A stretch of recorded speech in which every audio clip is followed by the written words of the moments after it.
Good evening.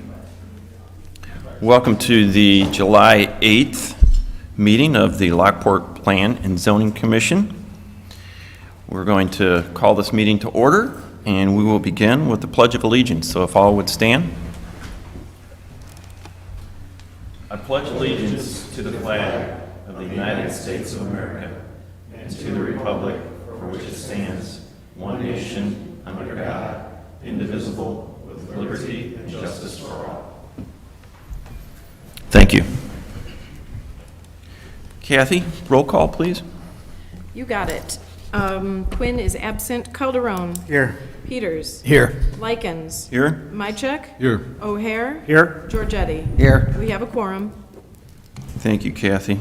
And thank you, Commissioner Peters, for chairing our June meeting for me. I appreciate that very much. Anytime. I'd like to change the agenda slightly.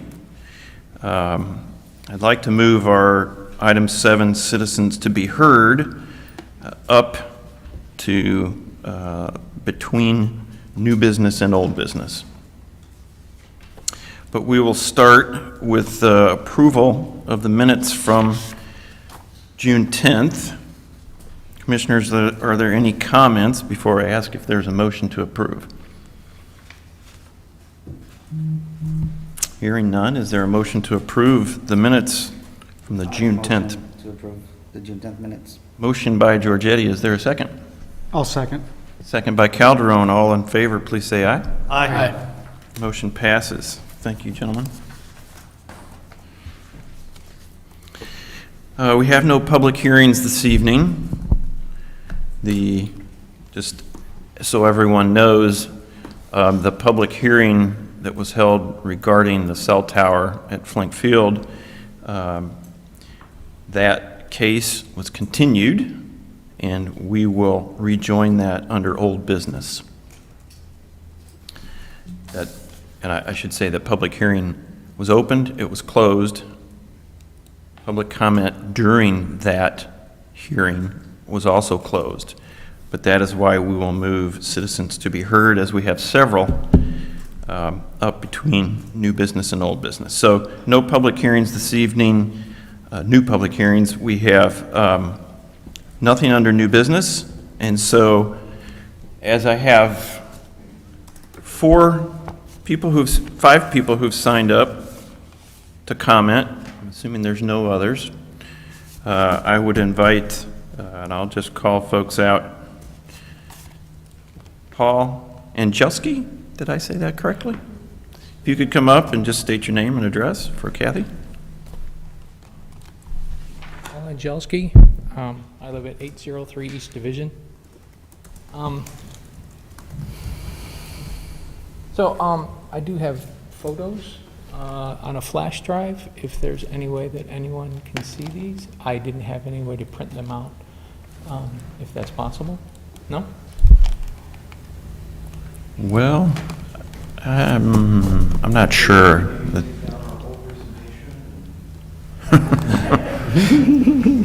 We have photos from the previous case. I don't know if you have that up that might be relevant, maybe similar to the photos that you've taken? Have them in this presentation. They're not in this presentation? Okay.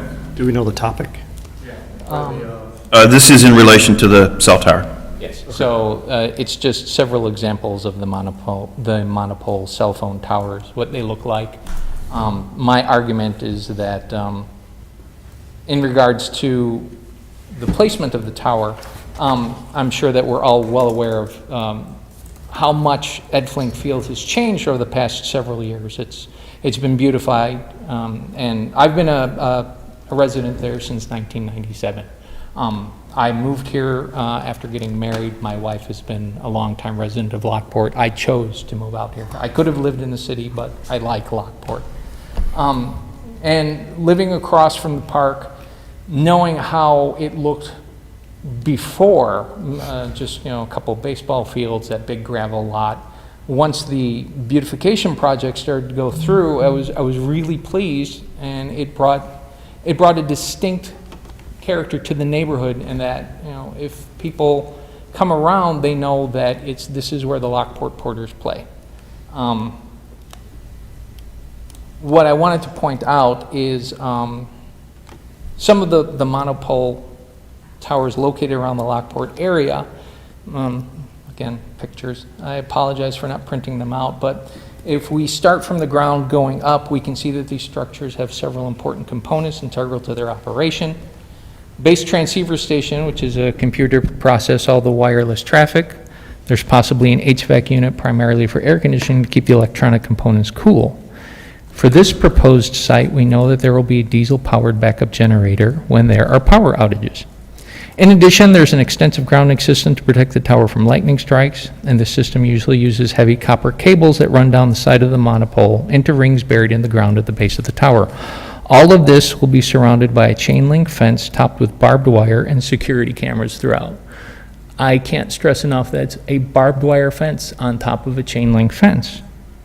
So, obviously, due to the possible dangers of untrained personnel, the prospect of sabotage to the tower, and the prevention of theft of the materials that go into the construction of the monopole tower, the barbed wire is a necessity.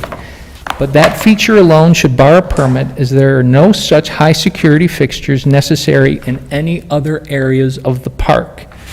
It is a green space for families. There are baseball fields there, there's pickleball court, there's a playground, there's an all-purpose athletic field for people to play soccer or other sports. I feel it's important to note that barbed wire is most commonly used in farming to control and contain livestock, in prison complexes, and in military applications. Most historically, it was during the extensive trench warfare conducted during World War I. On an unconscious level, barbed wire signals danger. Is this something that we're comfortable with in a family-friendly green space? Near the baseball fields, by the pickleball courts, by a playground. As our eyes go up to the length of the tower, we can clearly see the groupings of antennas. There are girders, metal grates, bundles of cable, a host of many hard angles. None of it is subtle. All of it is industrial, artificial, and unattractive. It is incongruous to the character of the park, and from an aesthetic point of view, it is completely incompatible. I'd also like to make it known that since our last meeting, my neighborhood has lost power on 4 different occasions. If the tower were in place right now, the diesel-powered generator would have engaged in each instance, resulting in not only noise, but subjecting anyone nearby to diesel exhaust fumes. And according to the World Health Organization, as well as the United States Environmental Protection Agency, diesel exhaust is classified as a Class 1 carcinogen. Consider if there is a day game and power goes out. What do you think the reaction would be from the families of the kids playing baseball there? How safe do you think they would feel? Because there is a difference between the exhaust of a moving vehicle on a roadway and that of a static fixture located between 2 baseball fields. And since this is a backup power system, it will need to be tested occasionally. What is the frequency of the testing? What is the duration of the testing? How will fuel be supplied to the site? Also, a friend of mine had flown a drone up to the 150-foot height near where the tower would be placed. I had walked around the site. I walked starting at the corner of Garfield and 11th. I walked south down Garfield until I got to Division, headed east on Division, taking photos of the drone from various spots. And in turn, when I went home, looking at the pictures, I just drew in a line from where the drone was down to the ground. Paul, if you wouldn't mind kind of coming to close. Okay. I guess the crux of the thing is, I understand that this is a process. And one of the things I really wanted to address was that most of the people in the neighborhood think that this is a done deal. And there was a study done by the National Opinion Research Council and the Chicago University, done in 2023, about why people are so cynical and why they don't trust government. And part of the reason is that we feel impotent. We don't feel heard. The very fact is the FCC, which isn't a health organization, says that we cannot use health concerns to deny the tower going up. And yet their entire safety guideline system is based on 2 hours of testing 30 years ago and has never been updated since, and we've been told it's good enough. And then if you start digging around, you find out that there are other countries out there that have far more stringent guidelines in regards to these towers. China and Russia, which are 2 countries notorious for human rights violations, have stricter guidelines on cell tower placement than we do. And it's not that we, the public, aren't showing up because we're apathetic. We just don't feel like the people in charge care. And that's why there's not a lot of us here, but I guarantee you that there's hundreds of valid reasons why these blue-collar people aren't showing up. They have families, they work 40-plus hours a week, they've got kids. We could be dealing with storm damage or flood stuff from the last couple weeks. The fact that people aren't here doesn't mean that they don't care. They just don't feel as if they're being heard. Thank you, Paul. Thank you. Next is Michelle Angelski.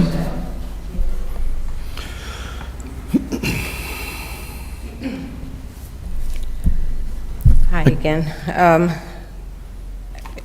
Sorry about this, I hate public speaking. My concern starts with something that I didn't bring up the last time, is the accuracy of the claim that the tower is actually needed to address coverage. We've heard the deficiencies in the city of Lockport. So what's the definition of adequate coverage? Adequate coverage is not 100% coverage all the time. That would be unrealistic. Is it 4G, 5G coverage? What's the gap, and what's the coverage they're looking to establish? Is it the 4G? Is it 5G? What level? Low band, mid band, wave? All of this matters because it depends on how far away the gap is from the site of the tower to, because low band covers 3 to 10 miles, mid band covers 1 to 5 for 4G, and 0.5 to 3 miles for 5G. 5G wave is only 500 to 2,000 feet. This particular band is also very sensitive to blockage. So it's important to know that other coverage outside of 5G, which we know is the top of the line, is still coverage. To better understand this issue, I contacted AT&T multiple times over this past month, both by telephone and in person. During these conversations, I specifically explained I was asking because a new tower was being proposed due to alleged coverage gaps, dropped calls, or dead zones in this area. In each instance, AT&T representatives informed me they'd had no coverage deficiencies that they were aware of within the city of Lockport that would justify any new tower placement. In fact, one of them told me that AT&T just purchased 40% of Verizon's towers. Every representative I talked to stated that AT&T currently provides full coverage throughout the city and confirmed that my address, which is 803 East Division Street, is served by 5G plus coverage, which AT&T identifies as its highest level. Their published coverage map also indicates continuous coverage, if you look that up, to be 5G plus coverage throughout the entire area. I'm also aware that that map has a disclaimer which states that the actual coverage may vary, which is why I had each address that was around the park put in by the people, and they told me every address has 5G plus coverage. So I'm not surprised by that outcome, as it appears to contradict the justification presented during our last meeting. If AT&T's own representatives are consistently stating that service is already adequate throughout the city, then why do we need a new tower? It leads me to question the accuracy of the data that they used for the application, because that was said that it was without question that it was their need for this tower. During the earlier meetings, residents were informed that AT&T has pursuing this tower for approximately 2 years. So if the propagation maps were prepared during that time, it's important to know whether the information is being relied on is current and whether supporting drive test data was submitted.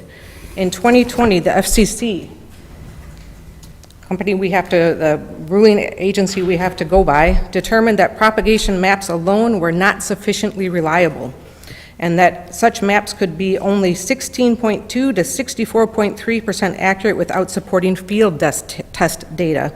So as a result, the FCC moved away from relying solely on them. So if the application is only using that, then we need to have any supporting drive test drive test information included as well. Because it's important, because cell phones switch regularly from different towers based on interference and load, not because you lost coverage.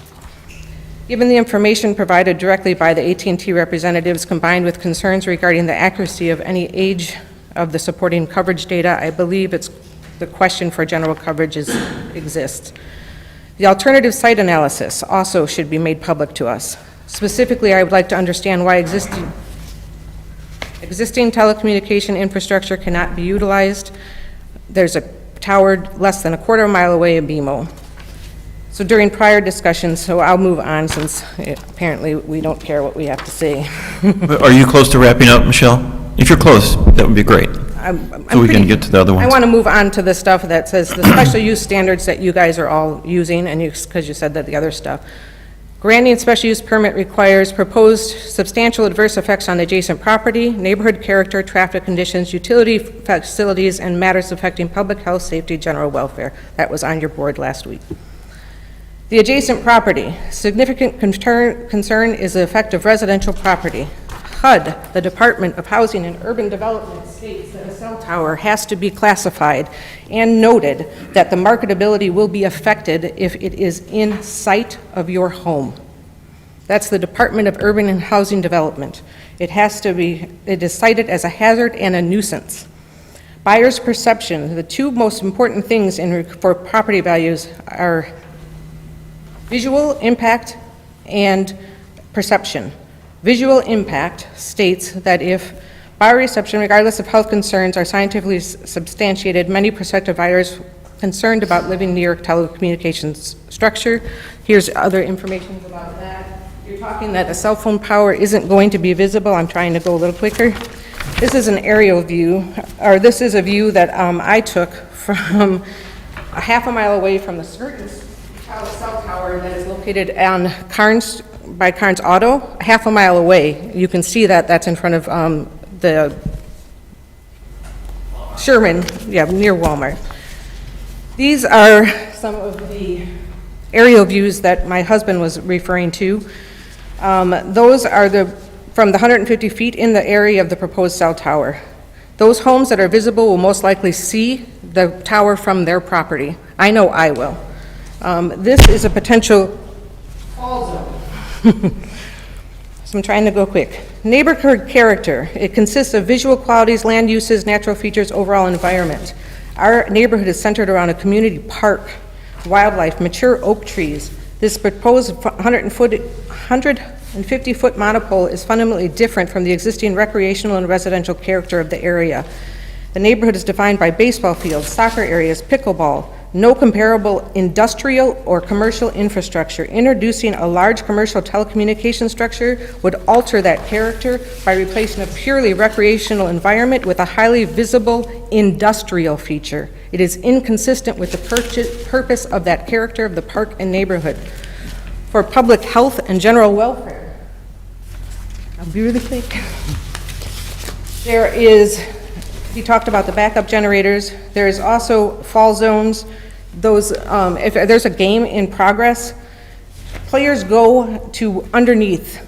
So if they would directly be in a fall zone. I have watched numerous times where the people don't leave the park. They wait to make sure the game is going to be called. So they're in the parking lot. They're underneath the structures. Those are the areas of the fall zone. God forbid if something catastrophic happens. The security, he talked about the security at the top of the cell phone. We know why they're needed now is because they're vandalized on a regular basis. Between 2024 and 2025, in the state of Illinois alone, there was a 232% increase in vandalisms to cell towers for their copper. And the former FCC commissioner raised concerns about increasing penalties to keep those things down. I gave you some handouts on that. And then the environmental tree preservation. Sorry. So are you close, Michelle? Yeah, very close. I'd like to get to the other Sorry. folks. According to Lockport's Landscaping and Tree Preservation Code 153.50125, oak trees are considered a heritage tree. There are numerous oak trees, including one right at the site of where this proposed tower is supposed to be. So, and there's also memorial trees that are there. So if the existing trees remain, we still need to consider long-term impacts to those health. There's many studies that states over radio frequencies, exposure on trees will eventually cause mature trees to die. Any loss or decline in health would diminish the character, beauty, and environment quality of the area. In Lockport's comprehensive plans, there are areas of note. Housing and neighborhood preservation, the city shall undertake the following actions. The last one that is listed is to protect our property values. Environmental resource protection and management. The city shall protect areas of natural landscape and provide habitat for wildlife and have aesthetic qualities. Community design. While land use considerations are important, the character and quality of what is built on that land is equally, if not more important. Those are your words from the city. So in conclusion, I think the tower would negatively impact nearby property owners, alter the character of a family-oriented recreational park, introduce safety and security concerns, potential affect important environmental resources, all of which are in direct opposition of the special use standards required for approval. For these reasons, I respectfully request that the application be denied. And on a side note, our attorney last time said that I misspoke in regards to codes, so here's a list of the codes in case you'd like to look them up. Thank you, Michelle. Next, Joan O'Keefe, AT&T Cell Tower. The same thing about how it affects trees, all those documents. Hello, thank you for having me. I was at the last meeting. Again, I'm not against cell towers because we can't be. It's the way of the future. I don't agree with it at the Flink Field, athletic field, for the reasons it's green space. I think it's too close to the homes to the east. And, but what I did is I wanted to hear more details, so I did a FOIA on the contract between LTHS and AT&T. And curiously enough, it was signed back in, the paperwork said 2022. There are different school board members now. I would like it to be approved again with the current school board if this moves forward, which I hope it does not. So a couple things that weren't mentioned last week that are in the contract that that stuck out. On page 1 of the land lease agreement, the monopole, we already heard, covers a 20 by 40 fenced-in section with a generator, and I think it's natural gas. I don't think it is the other one we were talking about. But in the contract, AT&T also has control of the 20 by 40 airspace. And the reason I mention that, it's in the contract, and on page 2 of the permitted use that AT&T puts in there, it says they are in control of the airspace. They can modify it, supplement it, replace it, upgrade it, increase the numbers of antennas, or add microwave dishes. So you guys were discussing if it was 145 feet or 150 feet. This was never covered. So they have the right to, and all they have to do is answer to the FCC, which we know is the overwhelming power. And let me see, the other 2 points I wanted to make was that, let me see, just 1 second. Okay, so on page 6, access. Okay, we all know how much security problems high schools have. It's like Fort Knox trying to get in. The Lockport police is at the security gate when you go into school. Well, what about the baseball field and where the gym class and the Rotary Park is? So AT&T, under access, it says that the tenant, which is AT&T, and its employees, agents, subcontractors will have 24-hour access 7 days a week, pedestrian and vehicular access to the property. They will be given all codes and keys and instruments to gain access. Okay, that worries me. Again, we have teenagers there. We have their families. We have teenagers from other schools. I can hear the balls being hit by the aluminum bat at my house, and I think, how romantic. And now this big ugly cell tower is going to be there, and their workers, not to any of the workers, these people aren't vetted. These people can be hired and come onto the property. We already heard from one neighbor last week that the gate is supposed to be locked, and it isn't, and the kids can just walk straight through the baseball field, around the fence of the field, and cut through a yard. So it worries me, who's watching the subcontractors? And we know there's shootings at schools, there's all kinds of mischief that teenagers cause, as was alluded to. We had 2 people climb the Empire State Building and climb up the antennas. I was a teacher for 20 years, so there's mischief. I think this is a very short-sighted, money-making idea by LTHS. Please, you can put it 1 block from my house at St. Paul's Church, where maybe the people are only there 3-4 hours a week. There's not kids, and it's not about me, it's about the kids. So please don't be short-sighted in your decision, because years down the road, are we going to be able to go to the school board members that signed this in 21 or 22? Are we going to be able to come to PZC, the city of Lockport, or is it going to fall on the taxpayer, a very bad stain on our decision-making? Thank you. Thank you, Joan. Daniel Phillip, regarding the cell tower.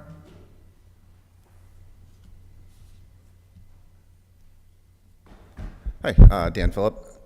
Thanks for allowing us to talk. Talking about the cell tower, first and foremost, this is AT&T specific. This is not, there's no cell coverage in Lockport. This is for AT&T's market share only.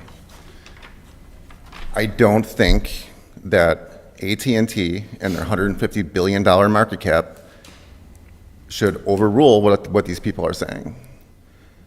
These people are very concerned. They bring up valid concerns. The representative last time didn't even know the actual height. If I went to my boss and didn't know the actual specifics of a project I was proposing, he would laugh me out of the room. If I went to my boss and I told him that a 150-foot steel pole was going to collapse straight down, that's ridiculous. That's a straight-up lie. You guys are being lied to, or we are at least. I know that you guys are not elected, but you still owe the people in this community your best judgment. And if that means that we get sued and you have to represent the city for a decision that this commission or the council made, you should be happy to do that. Thank you, Daniel. Will Bourne? Will or Dana Bourne? I'm sorry. Apologize if I... Yeah. I'm Re- sorry. Borner, B-O-R-N-E-R. Okay, regarding Rotary Park antennas. Yes. 721 East Division. So we've lived in Lockport now for about 9 years, and we specifically wanted to purchase here because we liked the aesthetic, we liked the community, and I'm so happy with all of the improvements that I've seen over the time that we've lived here. From, the downtown area to what they did to Rotary Park over there, it's all very beautiful. And now, we're having people who want to come and film here and, spend money in our town. And I just feel like this big pole is just going to really, ruin that small town, feel and the aesthetic that I feel like we're going for. I don't come to all the meetings, but I do watch them on YouTube a lot. And I'm always very impressed with, new builders that are coming here and the very strict rules that you guys want to, even down to like what siding they can put on buildings and that type of thing. And to have just this huge pole is just going to be a huge eyesore. When I come over the 9th Street Bridge, I see trees, I see, the spire on the church, and it's, you see the downtown area that's, just keeps getting better and better. And I'm proud to come into our town because it's beautiful. And now I feel like I'm going to come over the bridge and now I'm just going to see poles, sticking up above the trees, 150 feet. So that's why I'm opposed to this. We can't go into, any of the environmental stuff. I get that. But as far as property values, aesthetic, all of that, that's why I feel. I did talk to my brother who was, he's been a senior planner for Lake County, Illinois for like the past 20 years, and now he's director of code enforcement up there. So I just asked him, I'm like, do you guys have, people coming and trying to put cell towers up there? And he said that there was a boom for a while, and the way that they fixed it, they actually utilized the light poles, like the street lights, and they put repeaters on the light poles, and that fixed the problem. They don't have issues with their service, and it's very inconspicuous. So, I mean, maybe there's other options if we really do, in fact, have spots where we don't have the best service or whatnot. But it was very interesting the last meeting as well that, because I was concerned if our first responders needed, more service, that's incredibly important. But then come to find out that they don't use AT&T. They actually used Verizon, if I remember correctly. And I've heard very good things about their service, and they have, stuff is separated out that's just for the first responders. So those are my reasons. William, same address. So basically going back to the diesel generator, I know somebody said that it was actually, we lost power 4 times. It was actually 6 times, and actually 2 Sundays ago was for 15 minutes. So that would have been running, plus the monthly test, and possibly all those times that we lost power. So that's one, it's gonna be loud. I was just at a site yesterday that it ran. It was inside a building, and we couldn't even hear each other talking outside of the building. So I don't live that close since I'm on 721 East Division. I'm on the opposite side of Rotary Park and not going to be by it. But all those families that do live there, they're going to get the noise. The decibels are going to be high. Again, running 1 time, 2 times, 5 times, we lose power a lot in Lockport. It could be a minute, it could be 30 seconds. And then, so, and again, everybody else is different. We get lucky, unfortunately. I know it used to be way worse and it's better, but and I forget all my other points. So, I guess I'm done. Thank you, Will.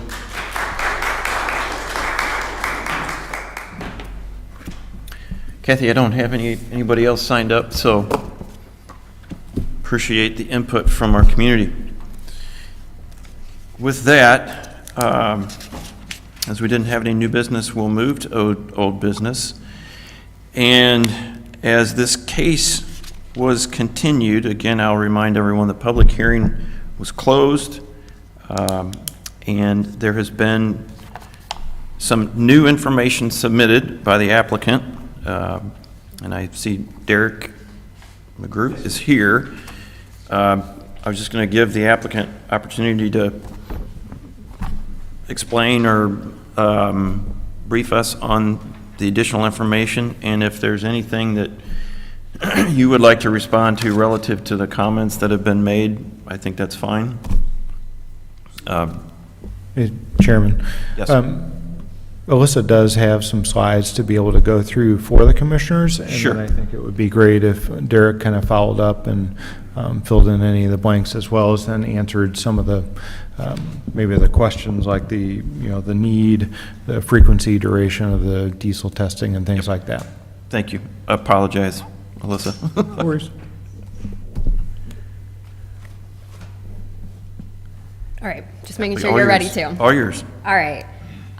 As we all know, why you're here talking about the monopole, but I will still give a brief summary. So we have Derek with us, and he is with New Singular Wireless, and he has submitted a special use permit application for the installation of a wireless communications monopole with associated antennas and ground equipment in a fenced area located at the Lockport Township Athletic Fields. The address is 1298 Garfield Avenue. And since our last meeting, we have obtained additional information based on feedback from our public hearing and direction from our plan and zoning commissioners. So the additional documentation allowed us to give a little more thorough review before making a final decision. So we requested a reduced height of the tower. There were concerns raised about property values decreasing due to the construction of the monopole. Property value studies were provided to determine if cell towers near houses would negatively impact the value. Since the monopole is proposed to be on a parcel owned by the by the Lockport Township High School, staff reached out to the Regional Office of Education to confirm whether approval from the ROE was required for the construction of the monopole. We also sought clarification regarding approval by the LTHS school board for the lease of the property. And then we also put in some further investigation and reviewed engineering documentation related to the collapsibility of these monopole structures. So first, we have the reduced height. Previously, we had a proposed height of 150 feet. We were able to get that reduced and now have a current proposal of an elevation at 120 feet. There was also property value studies. There were 3 separate studies done. They were in Wisconsin, and they ranged from 2022 to 2023. These were all in different areas. The conclusion from these property value studies would be that cell tower development will not measurably impact the home values in adjacent areas. And these communities were suburban communities, higher cost of homes, upwards of $400,000, if not more. So similar to what we would see in Lockport in terms of home value. And then there was also concerns about whether the Regional Office of Education would need approval for this to happen. And the regulation from the Regional Office of Education is that if a project is $50,000 or more and includes work involving or similar to construction that is performed with respect to any facility, including but not limited to reconstruction, substantial alteration, repair, remodeling, renovation, or change in use, the ROE must issue a permit. And the response from the Will County Regional Office of Education says that they do not review or permit cell phone towers. Despite it being on school property, the tower will not be used for education purposes, and therefore the tower is not within the purview of the ROE. And then we have the LTHS approval. So the lease was signed on October 19th, 2025. There were previous school board meetings in 2022 to decide whether or not to enter into a lease agreement. There were minutes online saying that it was a denied that the agreement was denied in October 2022. However, it was actually approved. The minutes were wrong, and the minutes were corrected at the November 2022 meeting. Oops, sorry. And then we have collapsibility. We received letters from 2 different engineers and engineering firms. And when designed in accordance with the Telecommunications Industry Association standard, structural standards for steel antenna towers and antenna supporting structures, it is unlikely that the tower will fail structurally in a wind event. And should a wind event exceed the tested limits and push the tower to the point of failure, it is likely an upper portion of the tower would buckle and essentially fold over itself. And it is also extremely rare to encounter monopole failure. And with that, I will bring us once again to our recommended motion and time for discussion amongst commissioners. And Derek, I think it would Thank be... you, Alyssa. I would open it up to Derek. Thank you. Thank you. If there's Yes, additional information you'd like to provide. Yes, thank you. I'd like to address several things. First, I'd like to ask Mr. Likens, for example, you weren't here last month. You don't want the whole presentation again, right? You're aware of what's going on. You probably watched the video. Yes, sir. Okay, thank you. I didn't think you did, but I was prepared just in case. First thing I wanted to address, it was one of the last things that was said, but I feel the need to address it, that your last speaker accused me of lying. And I gotta tell you, I've been doing this 26 years, all over the Midwest. I have to have credibility. I don't lie, ever, in any hearing. Anything I'm saying here, you can trust that this is to the best of my knowledge at all times. If you had a Bible, or you want me to knock on wood, or whatever you want me to do, I'm not lying up here about anything. Now, some of the issues that were brought up.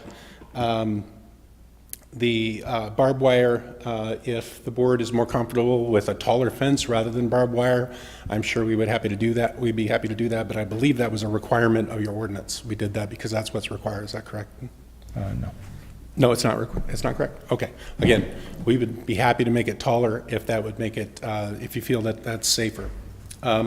With respect to it being vandalized, that's true. They are vandalized, but typically that's in rural areas where there's nobody around to see them what they're doing. There's all kinds of people at this tower. I don't think you're going to have vandalism issues. They steal the copper wire and things like that. So I don't think that's a realistic concern here. With the power outages, yes, the generator will run. It is diesel. It is double-walled diesel to ensure that there's no spillage.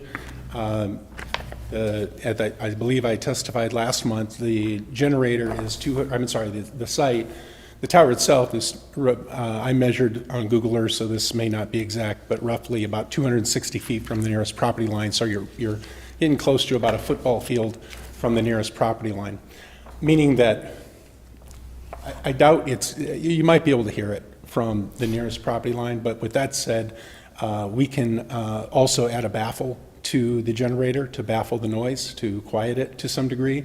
It won't make it, completely quiet, but I doubt with the baffle that it would be heard from the nearby properties.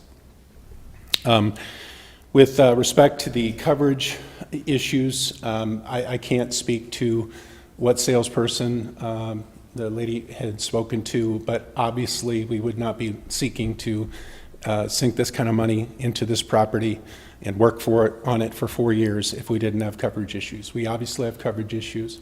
The coverage maps are included in your packet. I'm not even sure if they're required, but that's something we always do when it's to prove the need for the site.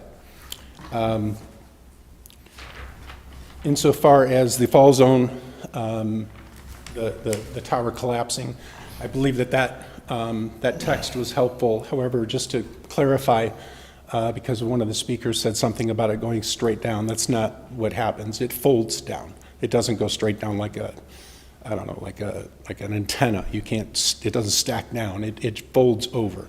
But they are designed to fold over, so they can't fall straight over. They just can't. It's just an engineering impossibility. With respect to the AT&T employees that are coming in and out of the property, they're no more safe or unsafe than the general public who has the ability to go onto the property. I went onto the property and no one vetted me. I'm not going to do anything, but I don't see any reason to have concerns for that. With respect to the lease with the high school, the items that were listed about the tower height and the access and that sort of thing, that's the lease rights. That's the rights that AT&T has with the landowner. That's not speaking to our rights here with the city, or I'm sorry, the village.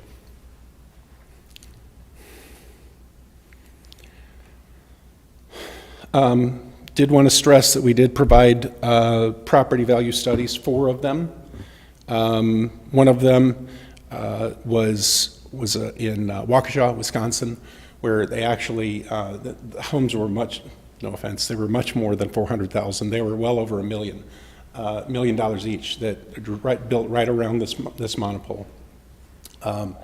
And I believe that the Realtors Association study was mentioned last month, and I prepared a statement about that I'm just going to spitball a little bit.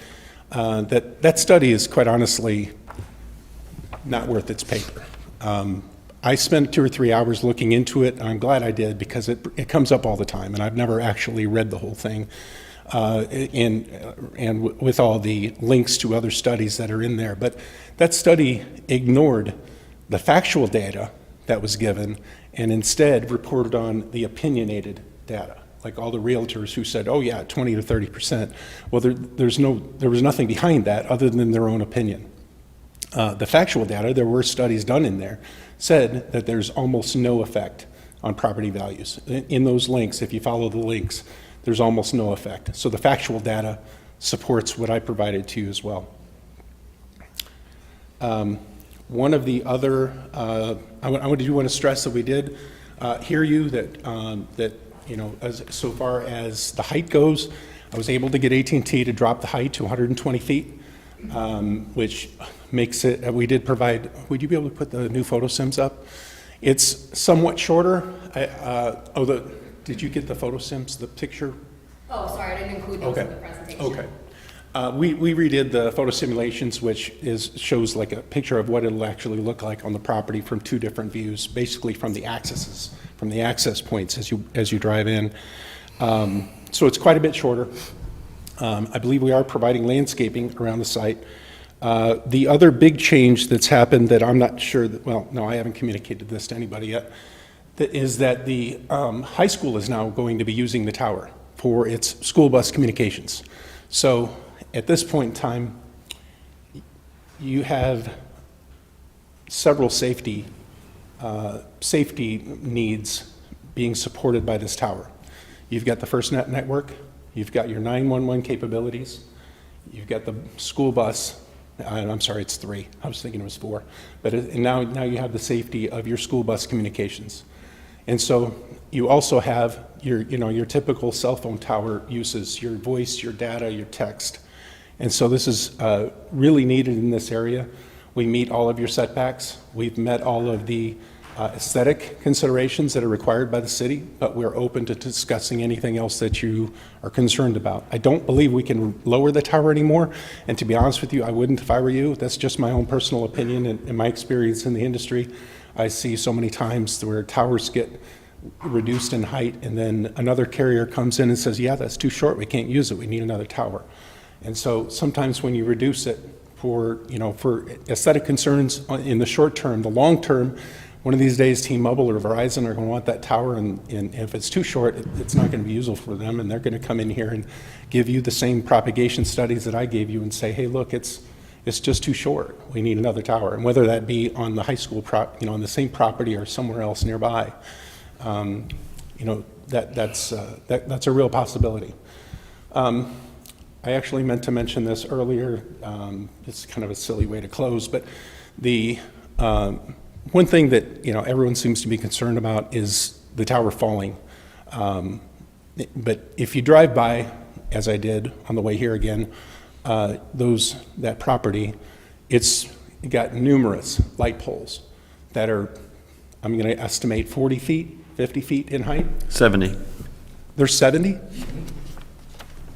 Thank you.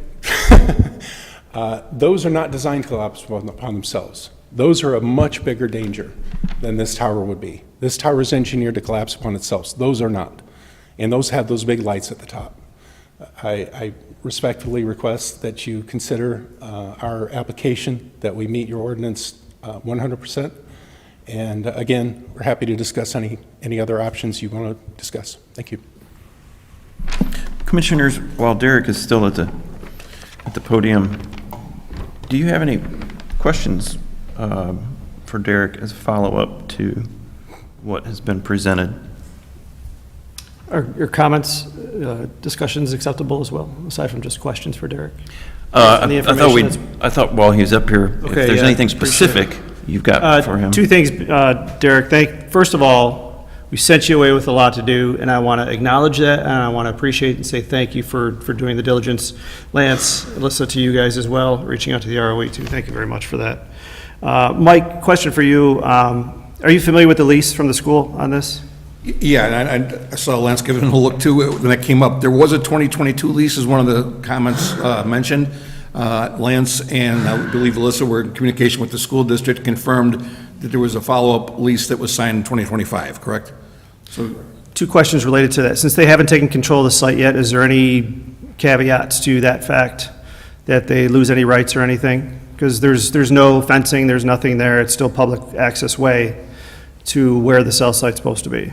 Well, I didn't do a deep dive on the lease to tell you my opinion on that piece of it. I can tell you that you don't have jurisdiction over anything involving the lease. We're here to talk about the special use.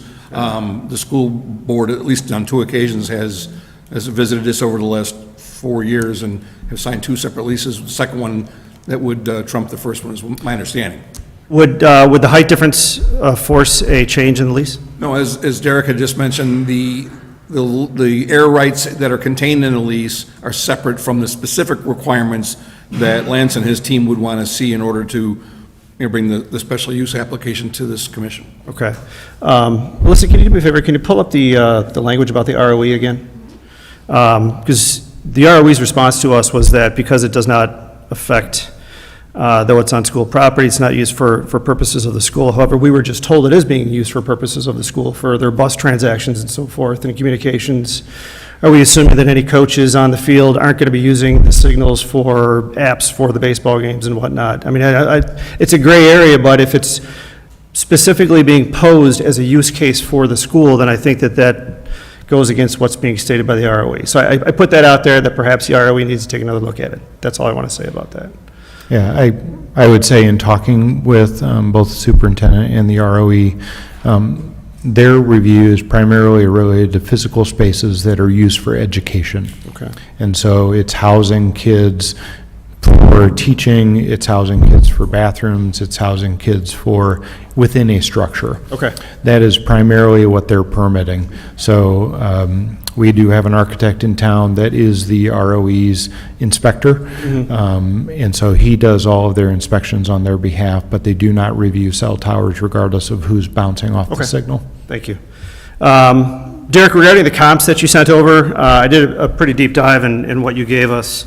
Looking at the Valbridge one that you have here, the first thing I want to point out is the Google Earth of the site, and it's probably hard for everybody to see it, but the site being right in the middle, this is page 4, arguably is on the outskirts of town with rural adjacencies to Plan East versus Plan West, which I think would be kind of holistically different from what we're looking at with this instance that we're currently reviewing.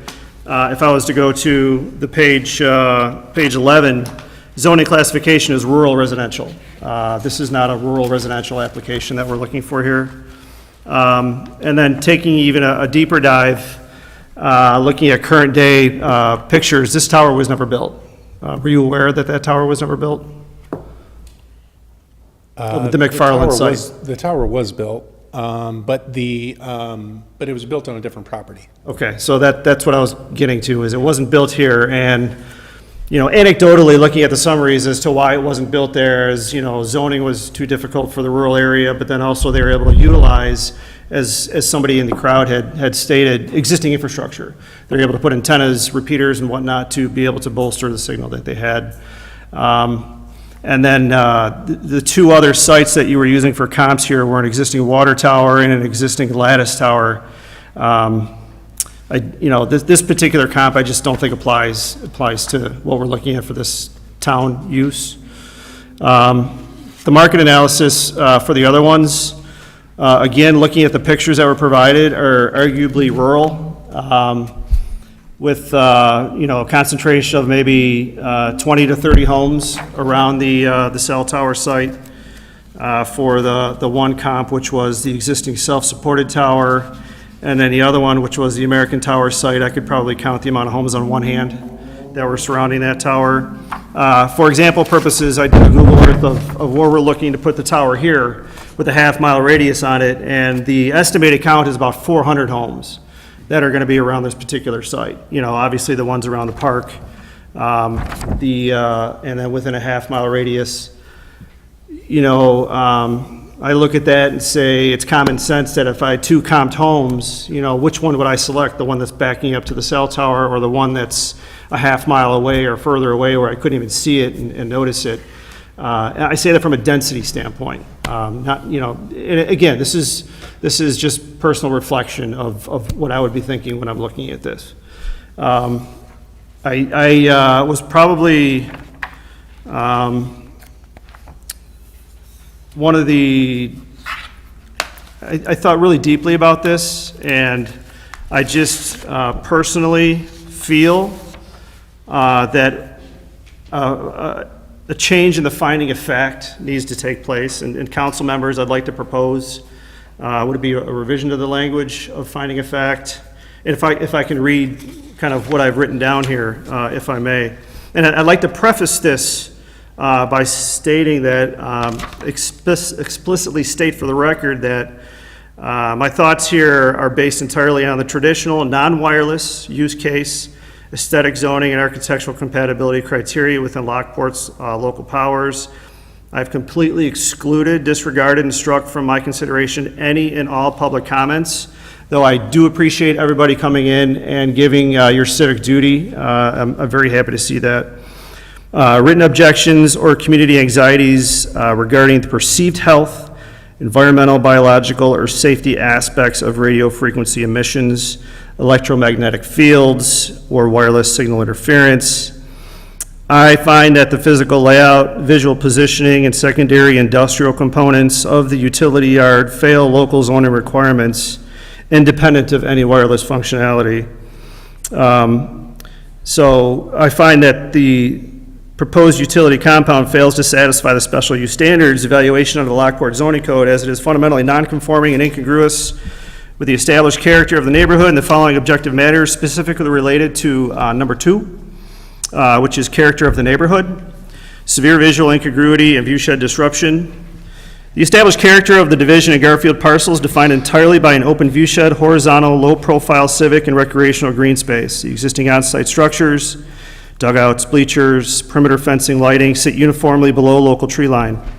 The introduction of a 134-foot tall vertical industrial massing, which is inclusive of the lightning protection that's stated on the drawings, directly into the approximate geographic center between the playing fields is completely devoid of natural topographical screening or mature canopy, creates a severe architectural clash that breaks the visual continuity of the public corridor. Incompatible accessory land use intrusion is the character of this neighborhood parcel is restricted to active youth athletics, pedestrian-heavy scholastic recreation, and local community gatherings, and the placement of an unstaffed ground-level industrial utility footprint containing a new access easement, because there's new concrete paved for truck turnaround and access there as well. Mechanical combustion engine is the generator, the above-ground petroleum fuel storage system, which someone had a question about nat gas versus diesel. Drawings do show a diesel generator on that side. Creates an incompatible land use collision, forcing an industrial accessory land use directly onto a site designated for community recreation and educational athletics, which I feel fails to harmonize with the surrounding residential zone. So I open that up for either comments from you, Derek, or questions to my statements from the other council members. May I respond to that? Sure. Insofar as the Valbridge study goes, they are a nationwide recognized appraisal company. And the tower that you're referring to in that study, while it wasn't built, the study was right next to a residential subdivision, and probably 40 homes would be my guess. Not the exact situation that we have here, but I was asked to provide a sample, and I didn't. There were no other comps, though, that were. I let you speak. It's my turn. Sure. Sorry, Derek. I was asked to provide a sample. I gave you 4. And I gave you one, a residential neighborhood with homes surrounding the monopole over $1 million, several of them. Yeah, I can't duplicate the same situation as we have here. I mean, what if you wanted to table this again, I can. I can come back with that Valbridge study for that particular situation, and I assure you it's going to come back saying the same thing as those 4 did. I gave you samples. That's what I was asked to provide, and that's what I provided. In saying it's incompatible, that flies in the face of your zoning ordinance. This is allowed by special use permit, and we have, again, tried, I'm asking you for suggestions, if you don't like the way something looks, to make some revisions to the site plan, whether that be tower design, the type of fencing, the height of the fencing, the landscaping. I'm here to discuss any kind of aesthetic concerns you have. And I remind you, we have this is a public safety concern. This isn't just kids using YouTube on their phones. This is a public safety concern from 911, your school bus communications, and FirstNet. So again, I'd like to reiterate, I'm here to discuss any other things you'd like to talk about with the aesthetics of the site. Thank you. I just want to clarify for the zoning, your zoning comment, it was not specific to zoning, it was the character of the neighborhood aspect of the second point within the regulations. Oh, and then have you received or provided any evidentiary value of property? Like you have, there's no evidence of diminished property values, correct? No one's provided you that, correct? No. Okay. Not so- personally, no. Okay, so I provided evidence, no one provided evidence of the contrary. So I would think that mine's certainly more credible than no evidence. Thank you. Any other specific questions for Derek? 'Cause I'd like to see if any other I have a commissioners specific- have. I personally don't know, And thank you. then, and then we can discuss other things. Yep. I have a specific question. I know one of the things you mentioned, you lowered it 30 feet, so thank you. You mentioned just a minute ago that you wouldn't go any lower because you want to have other cell providers potentially use that same pole. That's my personal opinion. Right, yes. right. The question that I have is, the study that you provided says it can sustain winds up to 107 miles per hour. If you add more cell providers to that same pole, does that impact that study and make it, No. Right, no, it doesn't. So what they do when, if we get into the permitting process, if and when we get there, they design the tower to meet the standards that we have provided to them. So we say, okay, this needs to be constructed to handle 3 total providers on the tower, and it's going to be this height and this, and the standards, I believe, and I'm not an expert in this area, but I believe that the standards are dictated by your county. And so that as far as the wind speed and the ice thickness of the design of the tower. So they'll design it to what we tell them to design it to. Does that make sense? it does. So was it designed to hold 1 provider, 2 providers, 3 providers? Or Well, they'll always build it for at least 3. for at least 3? Okay. And the reason I say 3 is because that's all the wireless providers you have anymore with all the mergers and everything.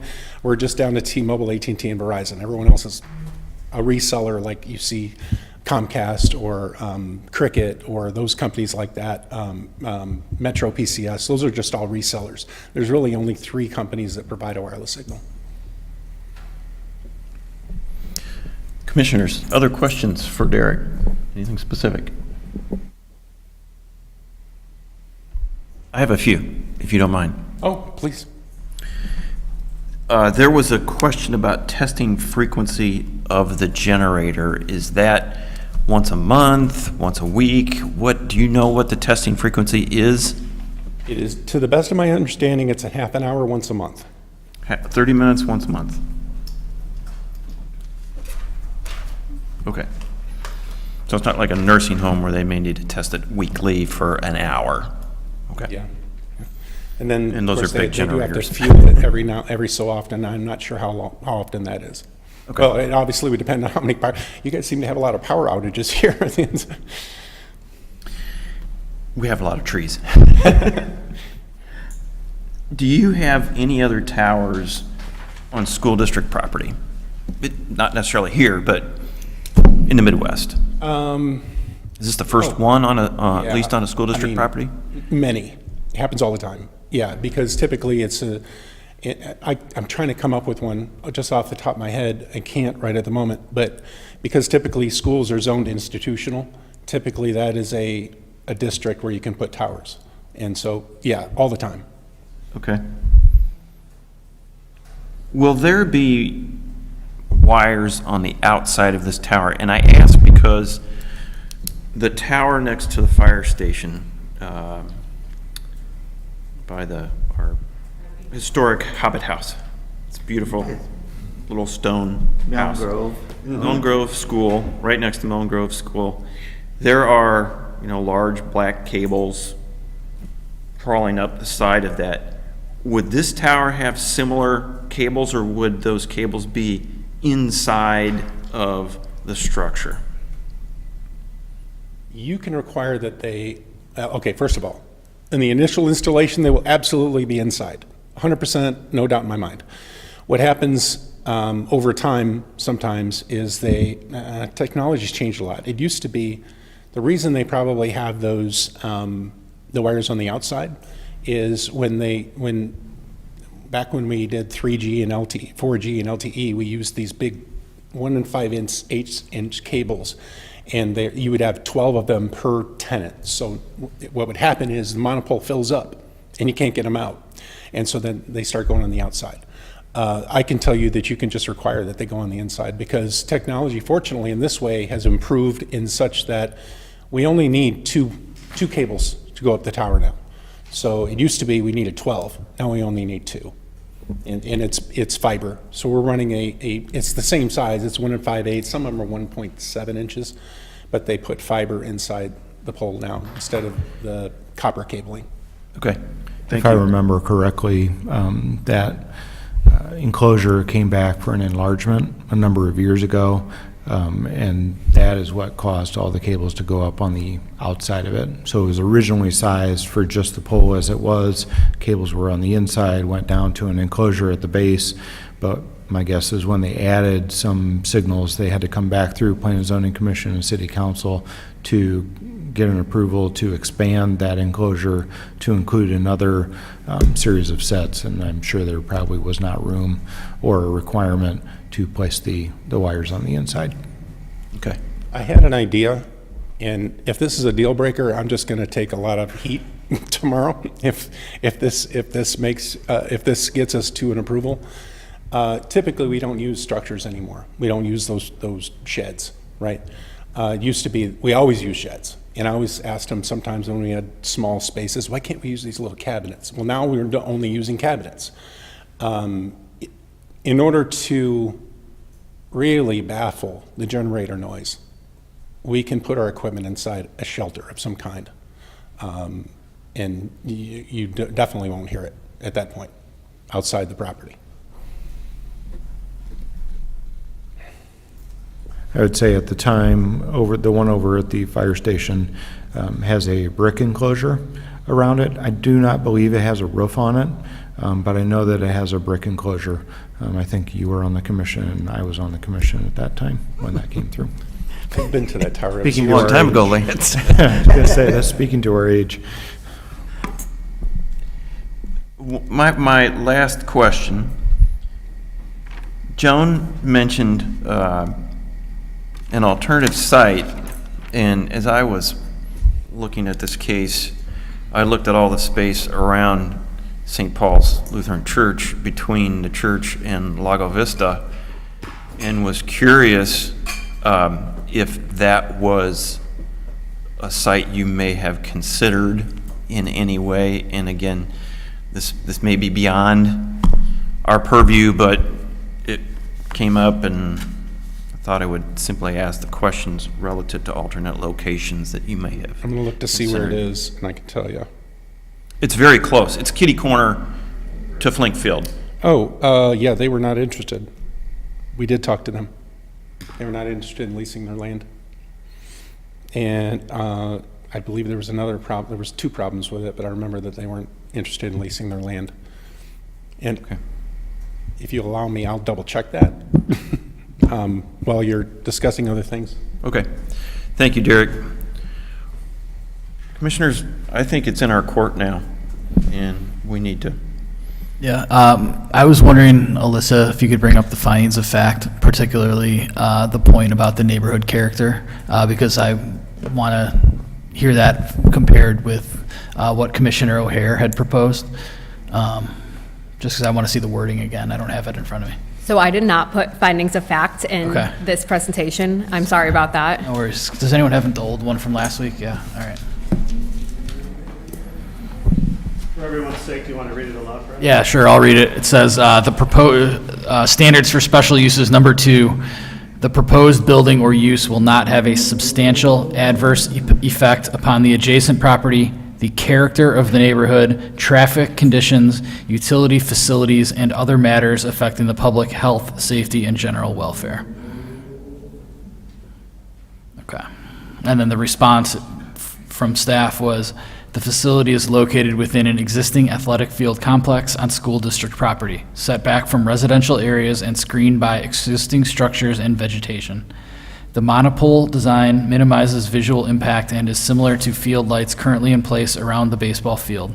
No trees will be removed, no continuous lighting is proposed, and facility will not generate traffic.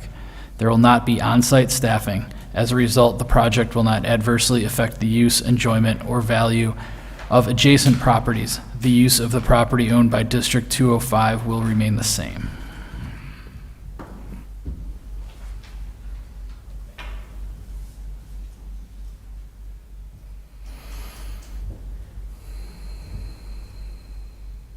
Commissioner O'Hare, would you please re-present your statement that you had prepared? I thought it was, one, thank you for doing that in advance, and two, I'd like to just hear it again. Do I need to restate the RF exclusions? Okay, thank you. I find that the proposed utility compound fails to satisfy the special use standards of evaluation under our zoning codes, as it's fundamentally nonconforming and incongruous with the established character of the neighborhood in the following objective manners. Relating to standards 2, specifically the character of neighborhood, severe visual incongruity and view shed disruption. The established character of the Division and Garfield parcel is defined entirely by an open view shed, horizontal, low-profile civic and recreational green space. The existing on-site structures, dugouts, bleachers, perimeter fencing, and lighting sit uniformly below the local tree line. The introduction of the 134-foot-tall vertical industrial massing, which is inclusive of the lightning mast on the top, directly into the approximate geographic center between the playing fields, completely devoid of natural topographical screening or mature canopy, creates a severe architectural clash that breaks the visual continuity of the public corridor. Incompatible accessory land use intrusion. The character of this neighborhood parcel is restricted to active youth athletics, pedestrian-heavy scholastic recreation, and local community gatherings.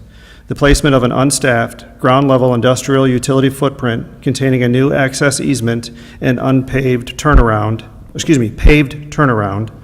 mechanical combustion engine generator, and above-ground petroleum fuel storage creates an incompatible land use collision, forcing an industrial accessory land use directly onto a site designated for community recreation and educational athletics, which fails to harmonize with the surrounding residential zone. Thank you. Yeah, because that's just going through the other findings of fact, that was the only one that I thought we would have discussion on.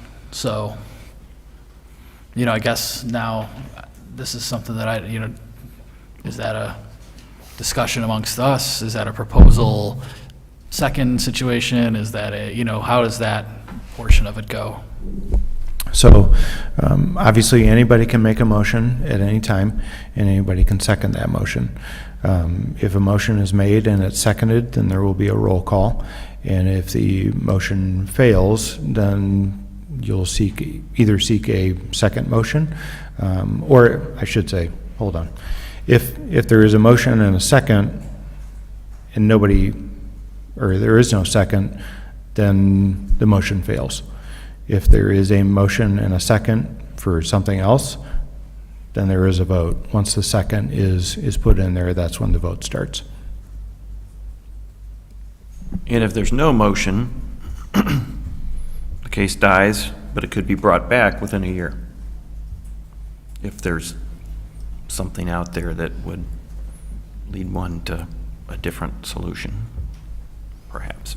Does a motion need to be made to accept the language, the differing language into the finding of facts? Yeah, so, let's just say you wanted to make the motion. Yeah. If you wanted to make the motion, you would make the motion changing the second finding of fact that was included in the staff report to what you have read, and make your motion for whether it's a motion to recommend denial or recommend approval. You would need to include that piece of it in your motion. So it would be two things. It would be the replacement of the finding of fact and what you are recommending to the city council. And then if there's a second, vote would occur. If there's no second, then the motion would die. And then chairman could seek a second motion.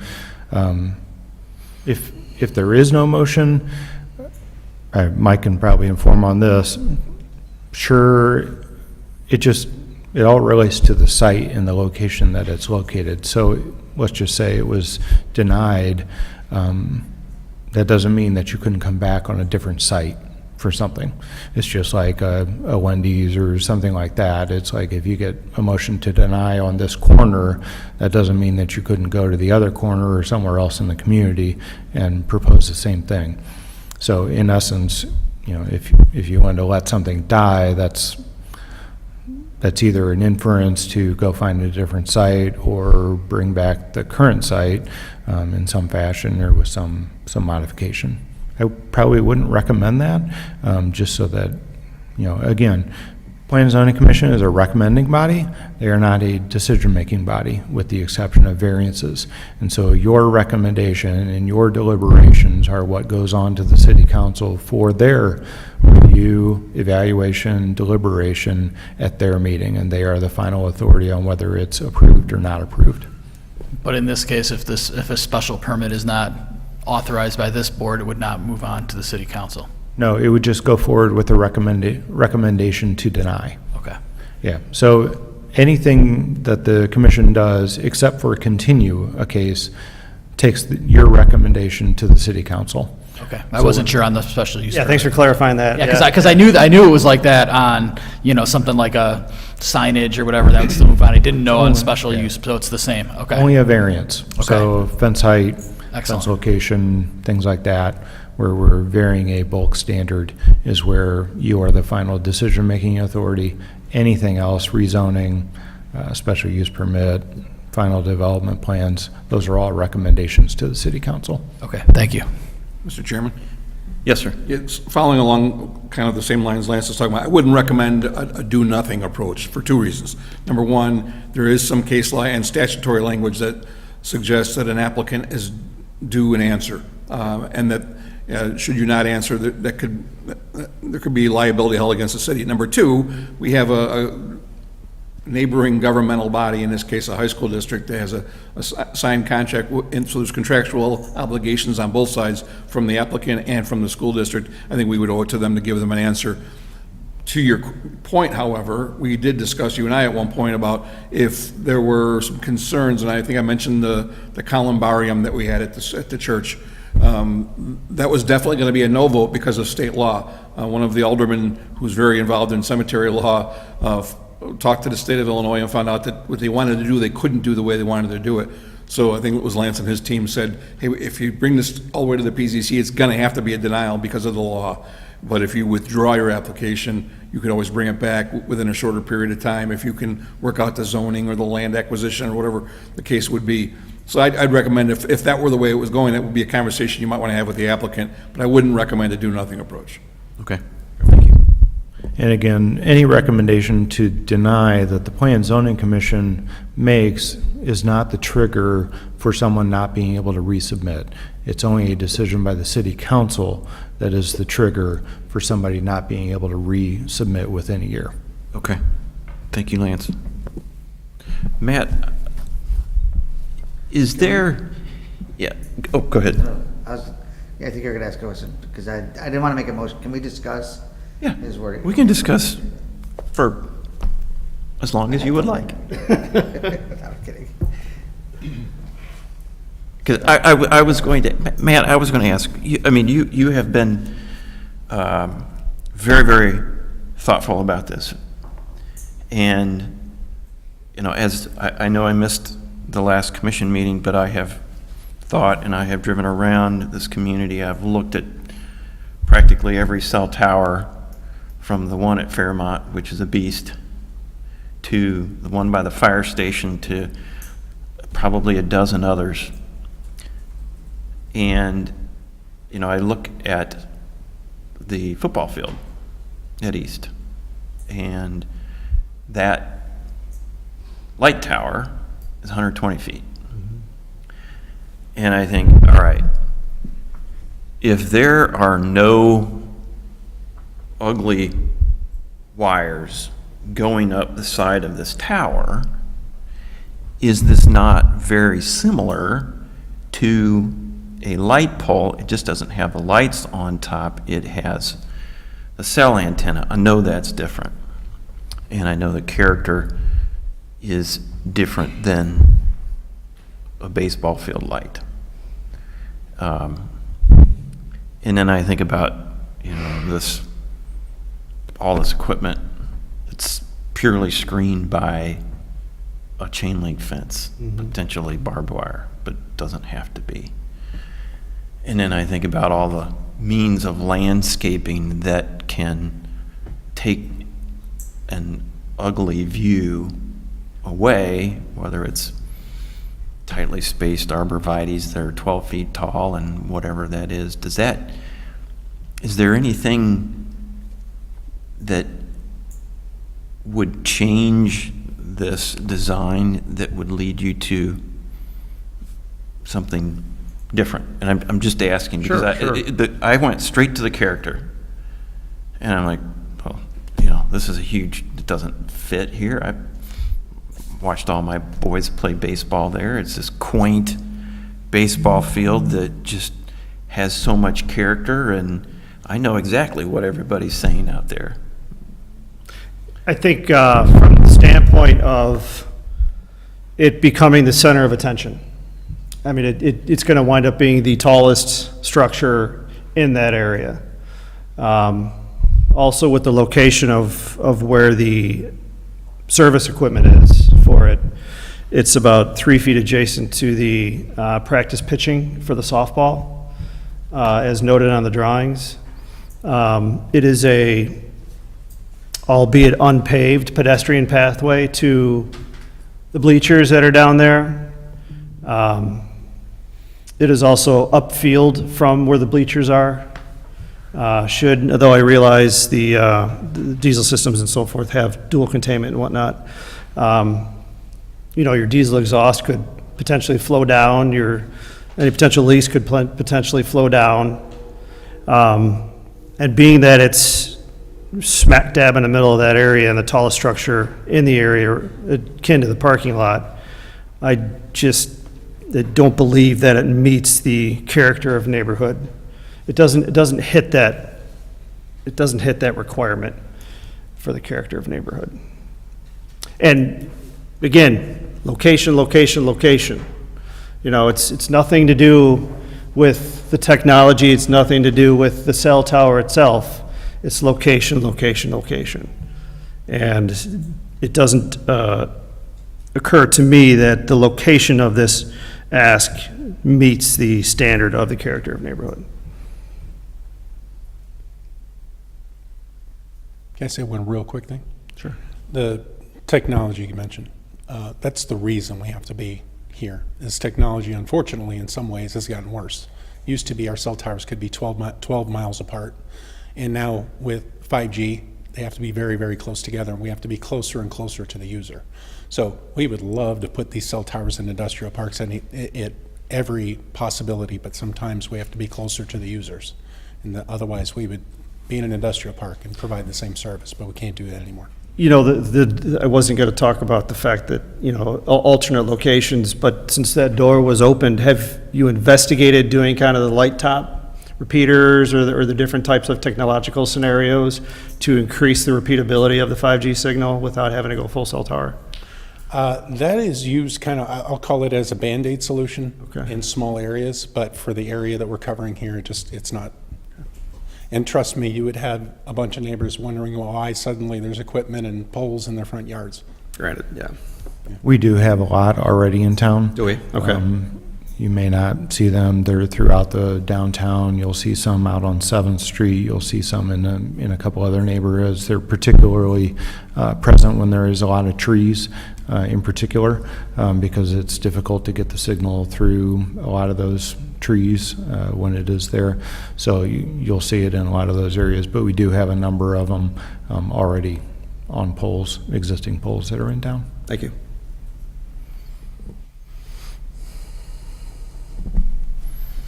Commissioners, is there any other discussion regarding Commissioner O'Hare's rewording of the second finding of fact? Do you have a question?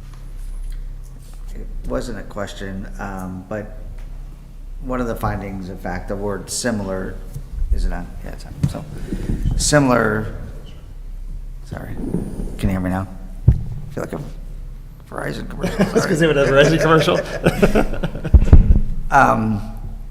The findings, in fact, where you say it's similar to the light poles that are already there. And one of the questions that I have is the definition of similar, right? The diameter of a light pole is obviously a lot smaller than the diameter of a monopole that's coming up.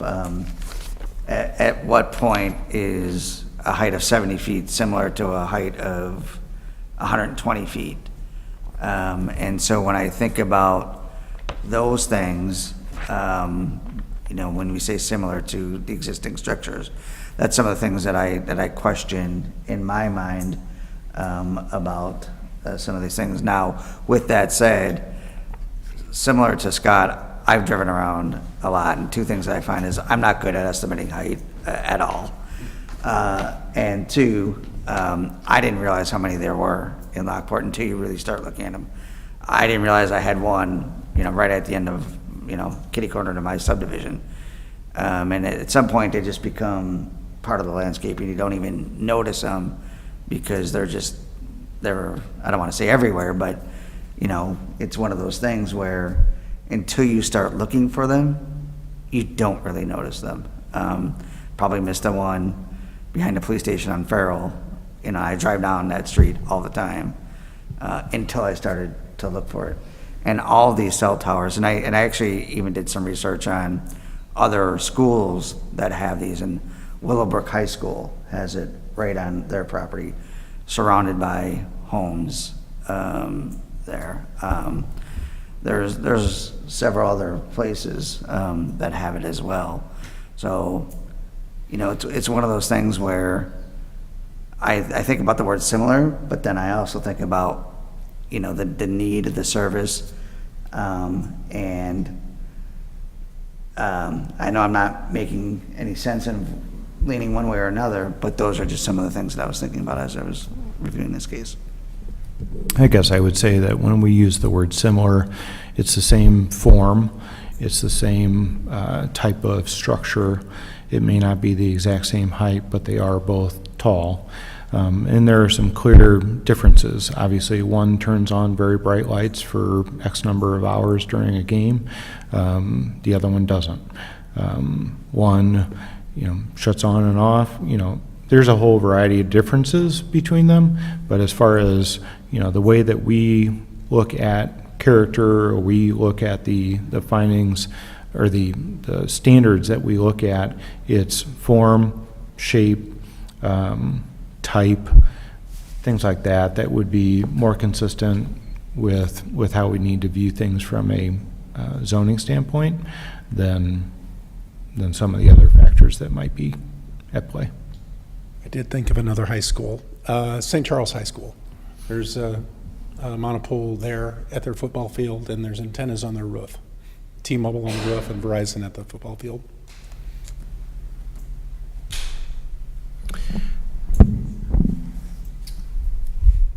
I think everybody knows my opinion here. I'd like to make a motion to adopt the amendment to the finding of facts related to the character of the neighborhood, bullet 2. And within that, I would also like to recommend changing of the recommendation to a denial for the special use case for commercial wireless. That goes forth to the city council. So I'd like to make the initial motion. Motion is made. Is there a second? Second. Second by Commissioner Peters. Roll call vote. Kathy? Hold on, before we do this vote, can we please clarify? So the roll call vote now is, do you agree with denying the recommendation? Or I don't know how we want to word that. Full motion. The commissioner made a motion to change staff's recommended findings of fact on factor number 2, or as you put it, bullet 2, And then secondarily, his motion is to also recommend denial of the application. Is that one vote or two votes? One vote. Okay. The way he has it, it's one So vote. if we answer Someone can make a in- motion to separate the two, but it is one vote the way he made it. And if we answer in the affirmative, it means we agree to deny. If we answer in the negative, it means we would approve or recommend to proceed. Correct. Okay. Well, not to recommend to proceed, it would be recommend, his motion would fail, and then as Lance mentioned earlier, we'll go back to the chairman to see if anyone wants to propose a different motion. Okay, thank you. Mr. Carroll, may I ask a question? It's up to the chairman. Quickly. I like you, Mike, but I'm going to put you on a spot. Do you feel that there's, from a federal law standpoint, that there's any basis for denial for this application at this point in time, since there's been no evidence presented to the contrary of ours? Sure. The item that Commissioner O'Hare has brought up is the one area, I talk all, and it was before Commissioner O'Hare was on the commission, but we've talked quite a bit in one of our joint meetings about voting on your feelings. The one exception to that is when we get to this special use factor number 2. Does it meet the character of a community or a neighborhood? There's no way to not look at that subjectively. There's no objective finding. What, one person may find as art, the other person may find to be obscene. So, that is the one area where a commissioner certainly has to use feelings. I like how this looks, I don't like how it looks. When I talk about not voting by how you feel, it would be like, the code says the fence can't be more than 4, and you say, well, I feel it could be at 6. Well, no, because there's a code or a law that says it can't be more than 4. That's really what I'm talking about when I say you can't vote on your feelings. But when you're talking about something as subjective as the character of a neighborhood, to answer your question, Derek, yes, if the commission were to find that this did not fit within the character of the neighborhood, that would be a basis for a denial that does not run afoul of the FCC because it doesn't talk about RF transmissions, et cetera. So that would be aesthetics, agreed? Correct. Okay. So I'll just tell you from my experience, you cannot deny on aesthetics from a federal law alone, from a federal law standpoint. Well, just to be clear, we're just revising the recommendation to the city council. I'm just saying that you made a recommendation to deny, and I'm Yeah, to deny, the revise it to the city council for their consideration.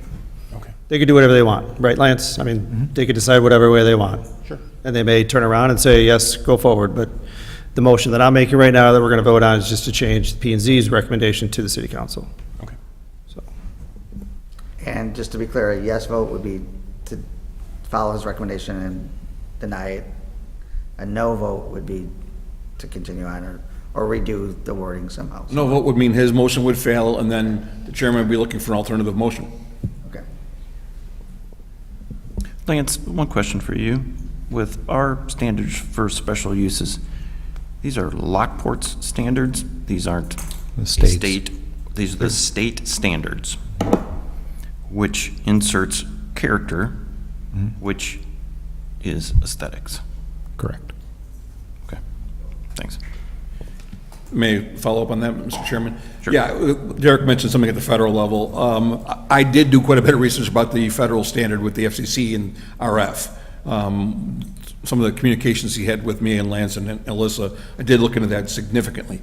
I'm not familiar with what he's talking about with not being able to rule based on aesthetics at the federal level. I can tell you at the state level, you absolutely can, because as Lance just mentioned, our city code codifies the state statute on special use. So special use at the state level certainly allows for you to look at the character of the community and the neighborhood.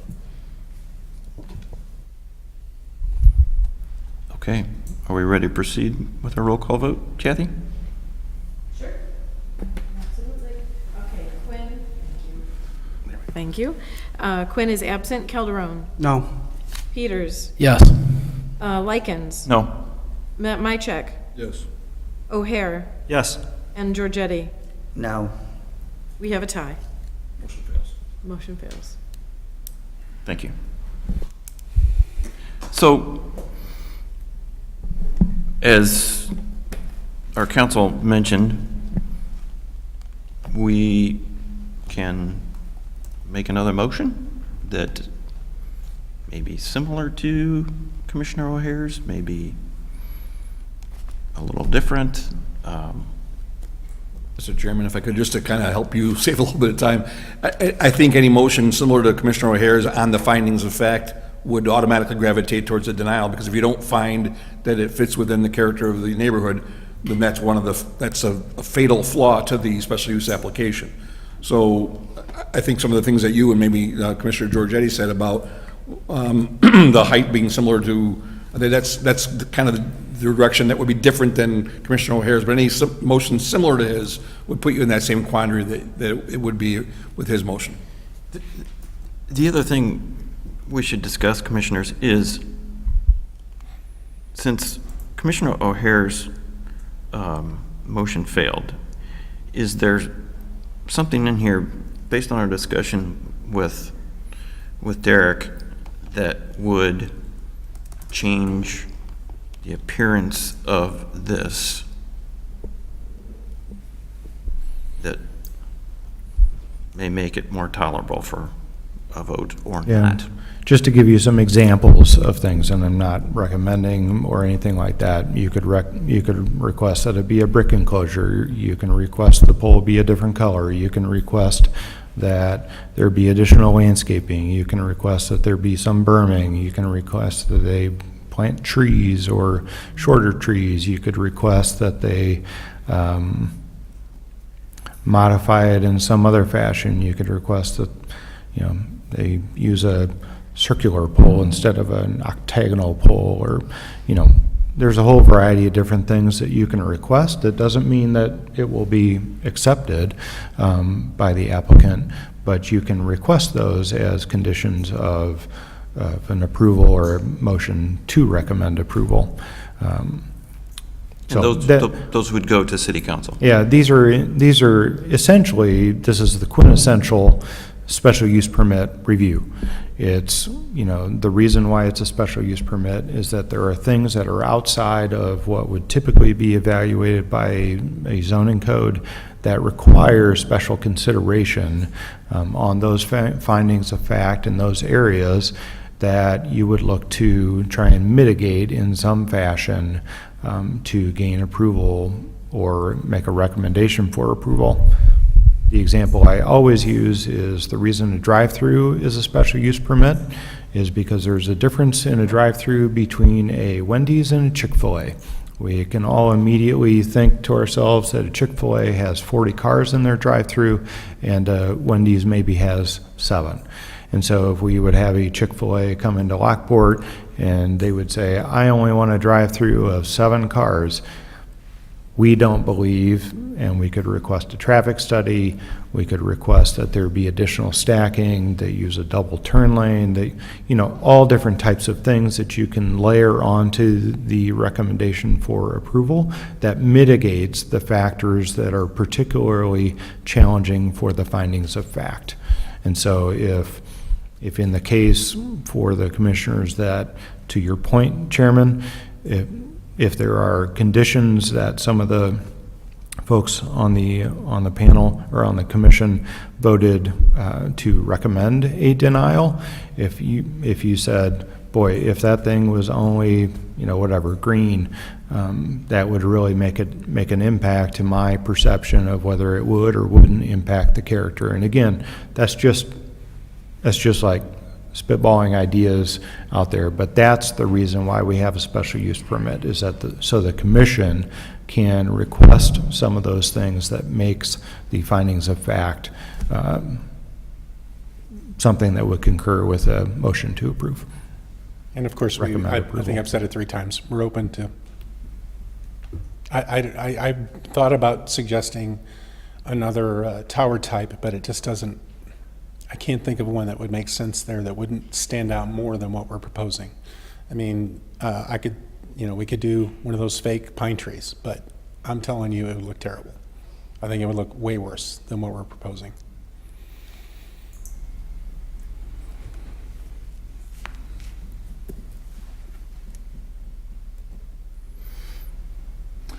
Derek, if I may, you said something about if the tower's not tall enough, that there may need to be a secondary one. What did you mean by that?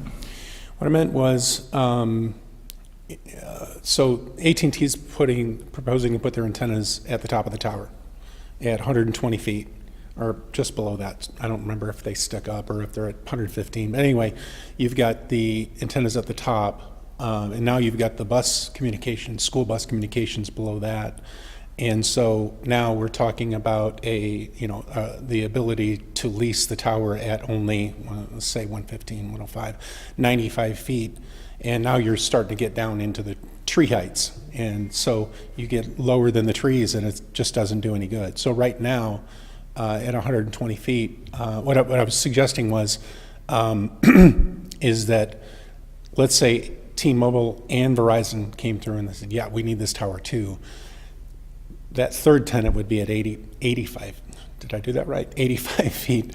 And I'm not sure that that'd be usable, and they would probably, I'm suggesting that it would likely happen that they would come in here and say, tower's too short, here's some documentation to prove it, and we have our federal rights to do this, and so that's what I was suggesting. That's what I was saying. So insofar as my personal opinion that 120, you don't want to go shorter than that. All right, thank you.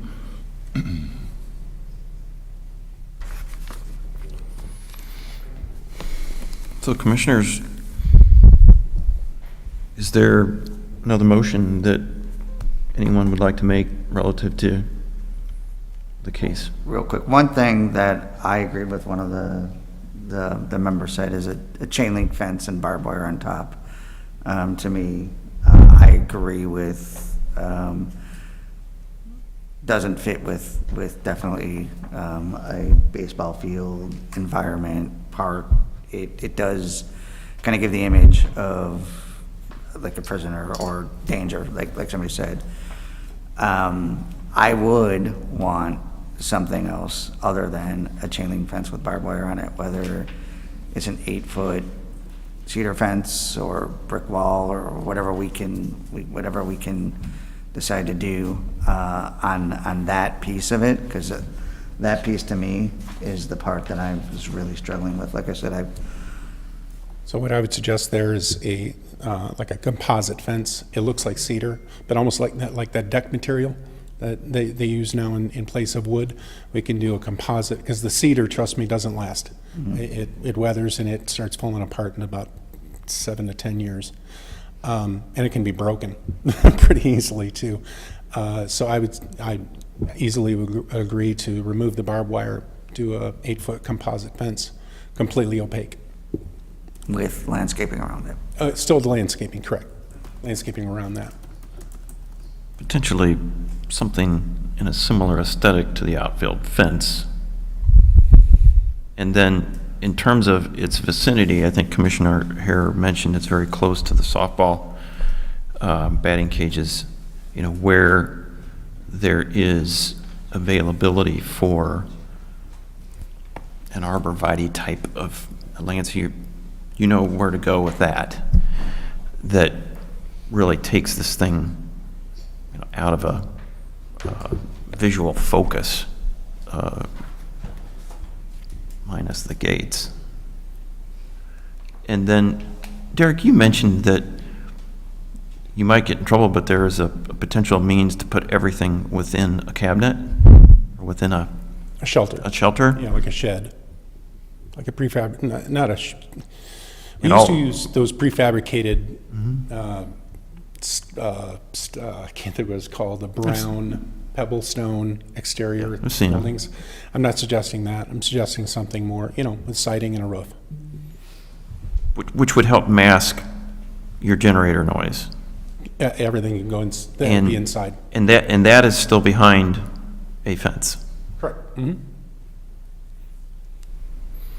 And there's a means that all wires are interior and does not look like the cell tower behind the fire station by Scooters, by Milne.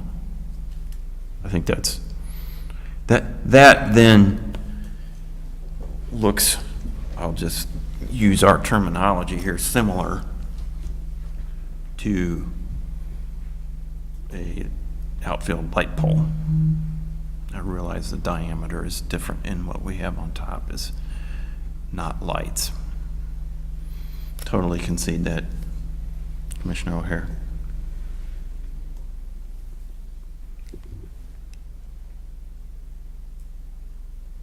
Can I bring up something for discussion within the commissioners? I know he said he wouldn't recommend going lower than 120 feet because then it wouldn't allow other providers potentially to use it.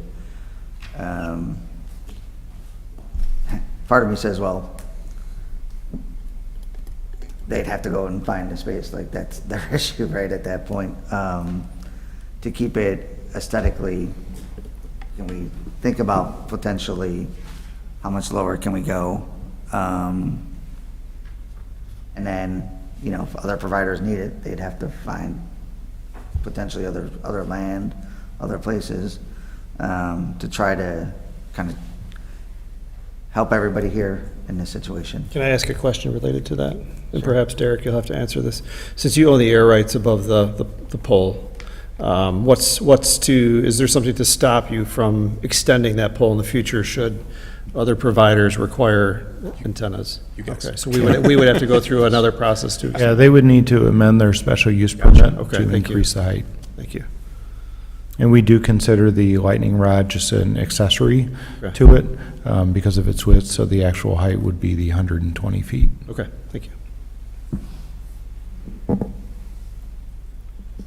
So just to summarize what I've heard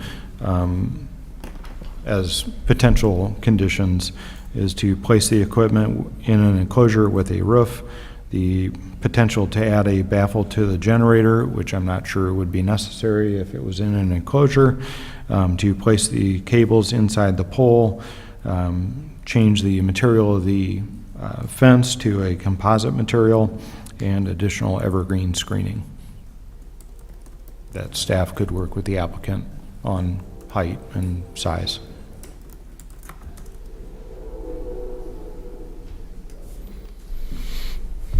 Thank you for summing that up, Lance.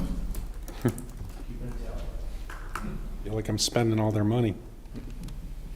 Commissioners, is there another motion on the floor?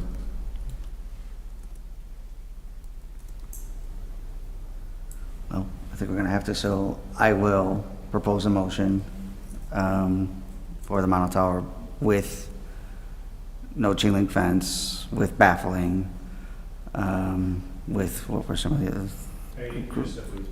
Greenery. Sorry. You can simply capture the summary as noted by staff, if you'd like. I'll make a motion to accept it with the summary as noted by staff. And also a motion to adopt the findings of fact? With the findings, with Yes. the adjustments, yes. Got it.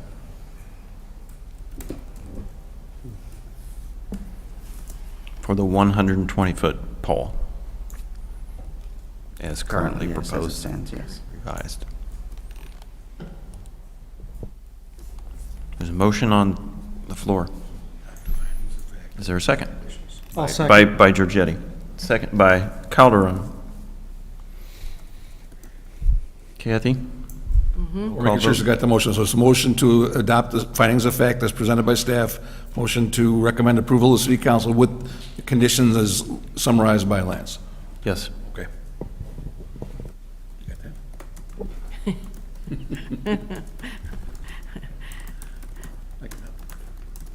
Okay. I think so. I think we're good. All right. All right, so motion, it was made by Giorgetti and seconded by Calderon. All right, so let's go through. Quinn is absent. Calderon. Yes. Peters. No. Likens. Yes? Mycheck. No. O'Hare. No. And Giorgetti. Yes. Motion fails again.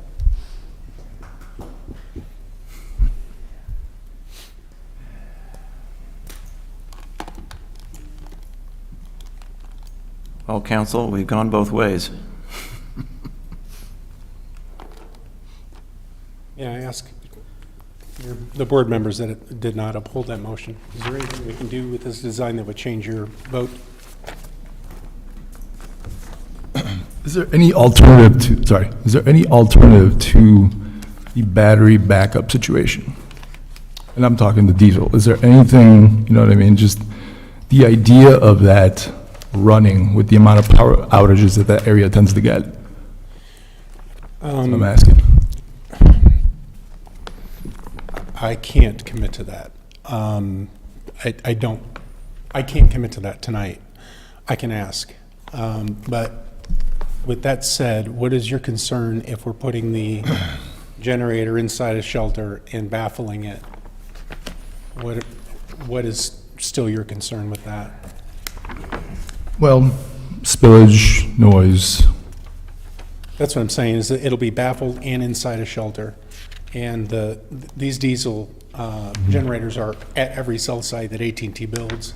They do what's called a double-walled containment, so that if it does spill on the one wall, the second wall's still holding it. So we rarely, trust me when I tell you this, AT&T is more concerned about it spilling than you are. That getting the EPA involved, and on a school property, that would be a disaster. We are very concerned about spillages, that we would not allow it, is the nicest way to put it. The other thing I don't know if I could offer would be a natural gas solution, because I don't know where there's natural gas there. But then we would, I don't know if I can offer that, because I don't know where it is or where our easements are and whether or not we can get it there.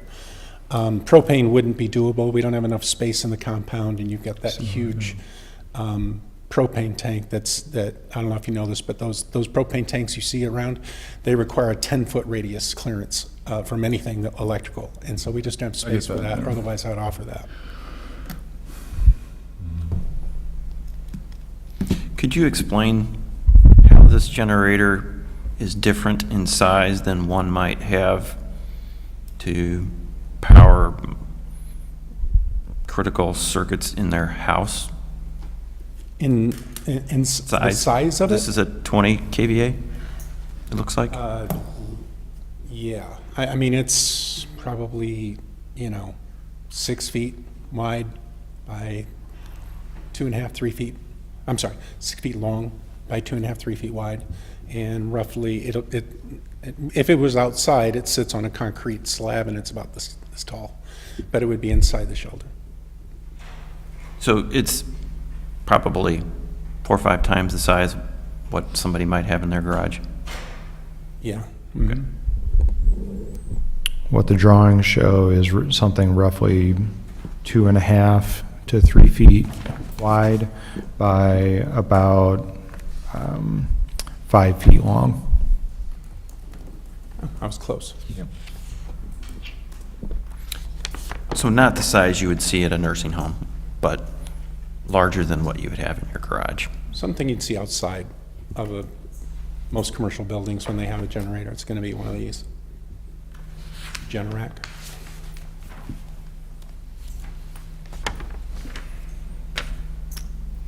I have a quick question for you, Mr. Chairman. Yes, sir. We are typically a council of 7. Somebody's absent today. Do we push to the next meeting once we have everybody on board to take another vote? May I respond to that? That would only be acceptable if the applicant agreed to it, because we're supposed to have an answer within 60 days. We already continued it once. Gotcha. So if he agrees to that, then, and if that's what the commission wanted to do, that'd be fine. Otherwise, it's really something that should be addressed tonight. Thanks, Michael. Sure. So it would go to city council with a denial, and it's up to them. There isn't a motion that's passed with a denial yet, so that's, right now, we're still in limbo. Correct, I'm sorry. Yeah. You're right, I'm sorry. Motion fails, there's no motion to Correct. send to them. Correct. That'd be August 12th. Correct. I wouldn't be able to make the August 12th meeting. What did he say? I'm out of town on August 12th. Oh, then I don't want to table it. Because, no offense, Mr. O'Hare, but you know this other board member, and maybe you know something I don't. I honestly don't. I just know it'd be 7 versus 6, so that's all. Mr. Carroll, could they send it to the village board with no motion? No, not really. Normally it'd be a recommendation to approve or to reject. I mean, that's what they're supposed to issue a finding after they have the public hearing. I understand. Thank you. Yeah, you are the body for the adopting the findings of fact, and those findings of fact are what go to the city council, obviously along with your recommendation for whatever that is. But it's really this body's job to identify what those findings of fact are and forward those to the city council. Mr. Chairman, if I can make one other point. Obviously, if this were to pass, we've been at 3-3, it would be a 4-2. The council will see that in their report from staff in their agenda, that this was not a unanimous finding. So they're gonna read the tea leaves as to the nature of the vote, especially if it went 3 votes to get there or 4 votes to get there, just FYI. And it appears that we will have 6 again on August 12th. Everyone else planning to be here on August 12th? Is it Mr. Mizek? Did I pronounce that correctly? Sorry? That's close enough, yeah. The generators were, not all of the carriers used generators until the floods down in New Orleans.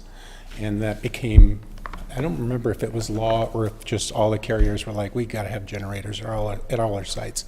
Because they used to use battery backup at all their, T-Mobile used to use battery backup. They're adding generators now. And Verizon was first to use generators at almost all of their sites. And now AT&T is, and T-Mobile's following suit. And so that's why I can't commit, because I'm not sure if it's law or not. No, I see what you're saying. I would just like to hear the end result of, is there another way to go about that? And I'm only bringing this up due to the fact that we do get as many power outages as we do in that area. And I've heard this numerous times, so. We've put them inside these enclosures. Well, we used to put them inside all of our enclosures. I remember we put one inside, it was at a church. And yeah, and it was in semi-residential area, and I don't think there's been any complaints. Do you ever have any with solar with battery backup? No, I don't believe so. There's not enough space there. Like, we do build sites with solar, but you need so much space for the Solar panels? The solar panels, yeah. It's, you get more complaints about the solar panels, I think, than the tower. So, just a discussion point. Obviously, we've had it as it stands fail, and maybe this is a question for you. Obviously, the denial fail. If we have to change something, I would think, for us to get something to pass. And let's just say we try to vote lowering it to 90 feet instead of 120 feet. Would the council see that we lower it? Can they go back to 120 feet? Like, how would that work? Yeah, I mean, the conditions that you place on it are your recommendations to the city council. And so, if you want to make a recommendation that it be lowered to 90 feet, you can do that. That doesn't mean that the applicant would agree to it, but the case would still be requesting a 120-foot pole. So it's not like, if you made a recommendation and placed a condition on it to reduce the height to 90 feet, that recommendation would go to the city council, but the request is still to have a 120-foot pole. The city council would have your conditions in their packet and for their review, but that doesn't mean that they need to follow your conditions, doesn't mean that they need to agree in whole or in part with your conditions, and they may find something separately. We haven't had it a lot, but we have had some cases where the Plan Commission makes a recommendation for approval and the City Council denies. They are the ultimate decision-making body on this. It is, as we've talked about multiple times, the Plan Commission is a recommending body. How would we find out the vicinity of natural gas if that's something that I would we would feel nearly better about? guarantee that it is on Garfield and Division Street. because it has to serve those homes in some fashion. Whether or not it is actually in the park, that I don't know. I don't believe that there is a concession stand or anything that would generate or require heat in the space. There's a Yeah, there's that brick concession bathroom stand. building there, isn't it? Yeah, those don't require gas, though, for any heat. They're just simply All there. electric. Yeah. What size pipe of gas would that require to feed the Size what? to feed the generator, if that was even a possibility? What size Pipe. pipe, is that what you said? That's correct. I don't know. Have you done natural gas generators, Derek? I'm sorry. Have you done natural gas generators? Yeah. When you can find them? Yeah, if we can get natural gas there, we can do that. I just don't know if we can.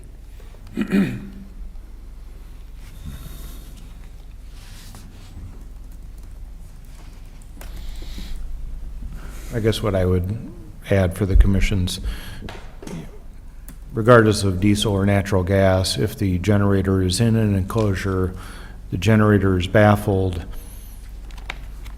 the fumes, or the proposed fumes from a generator are continued to be contained in that enclosure, and then released at whatever rate the enclosure allows for it to be released to. So it's not as if it's out in the open. So again, if the commission's condition is that it be in an enclosure, it is significantly different from a sound standpoint and from an emission standpoint than being out in the open. Commissioner Michek, is your concern leakage, fumes on that generator?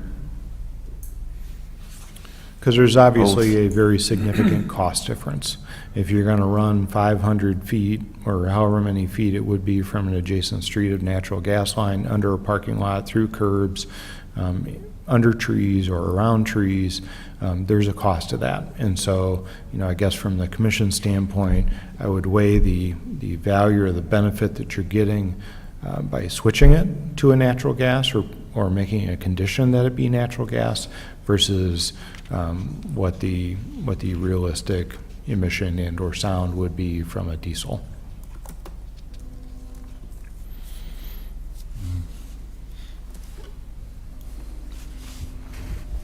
I'm sorry, what was your question? Was your concern spillage from the diesel tank? Is it the fumes from the diesel side? Both? It's everything you kind of mentioned, just it being so close to, well, I'm guessing there wouldn't be no games going on at the time of power outage, but still just the idea of that there in that tight enclosure. I was there, today, so I took a look at it, and it just, it's just one of my concerns. Do those generators, are those tested, is there a particular schedule that you have to adhere to, or is that, like, if there's a baseball game going on, Oh, I hear what you're and it's tested at 7 o'clock on, the first Tuesday of the month, and that happens to be a playoff game. Right. Yeah, we could schedule it around. How do you do that? Yeah, we can schedule that in such a way that, like, for example, like for a church, we don't ever do anything on Sundays. We don't, no matter what it is, we don't have access, we don't come to the building. If we have a church, a lot of times we'll put antennas on the roof of a church or something like that, or a tower at the church, and we don't have, other than emergencies, we don't have access. And is there a way for you to tell us what the decibel level would be 200 feet from that? I think it was about 250 feet to the nearest property line. To the east, what the decibel level would be with that generator inside and baffled. Is it 30, is it 60, is it 90? What would that be 200 feet away? I guess I would offer our code only requires a maximum of 60 at property lines. So 200 feet away, it would need to be over 60 decibels in order to violate our code. So this says that, I'm just using AI because obviously I wasn't prepared to answer that question. With no baffling at all, it would be at 51 decibels at 260 feet. So inside the shelter and baffled, it's going to be way less than half of that.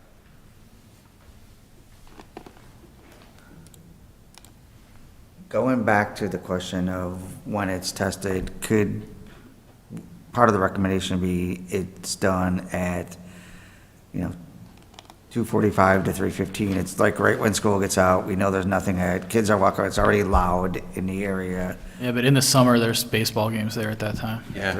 And camp and stuff like that. So I actually think that would be a detriment of us to require a specific time, because then they wouldn't work around events. That's a fair point. Is there a day of the week that there's just never games? No? You have games on Sundays? I think. Yeah. Yeah. Okay. Yeah. You never know. Probably wouldn't be any in December, but yeah, that field is used in the softball field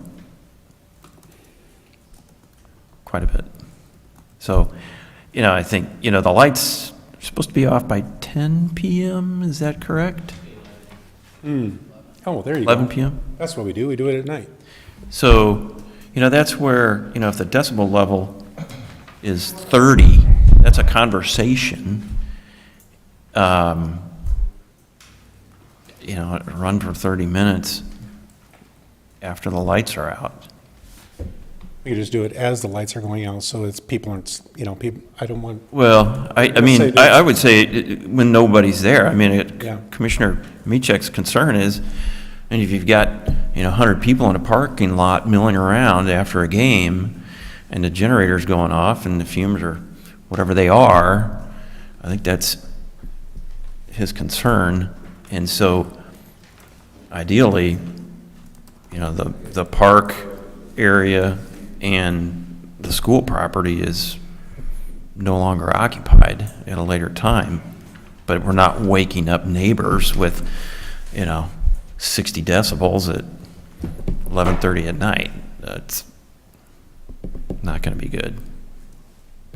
So, Commissioner Michek is trying to continue the conversation about your particular concern on that generator.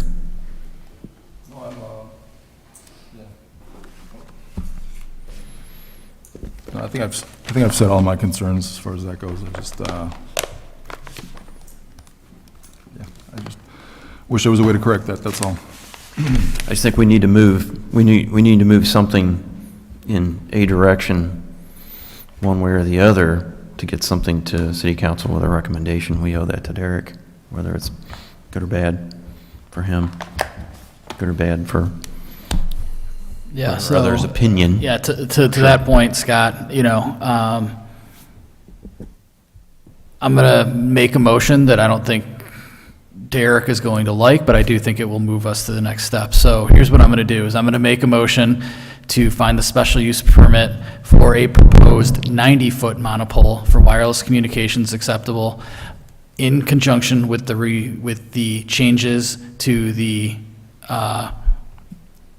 enclosure suggested in the previous motion by staff, and to adopt the findings of fact outside of those conditions.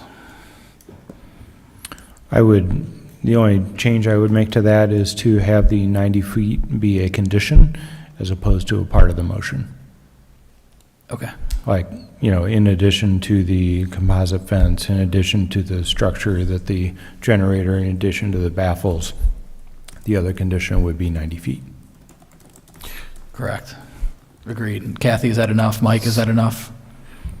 I'm still trying to follow. So if I understand correctly, it's motion to adopt staff's finding of fact and submit to council with the conditions presented by staff, and to add a change to the height of the pole as a condition. To 90 feet. So it's one additional change from the prior motion that failed. Correct. Just changing the height. Correct. Okay. So that motion was by Peters. Is there a second to that motion?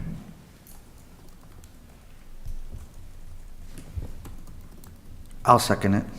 There's a second by Giorgetti. When you're ready, Kathy, you can take a roll call vote. You got it. Okay, Quinn is absent, so we've got Calderon, No. Peters, Yes. Likens, Yes? Mycheck, Yes. O'Hare, No. Giorgetti. Yes. Motion passes. Thank you.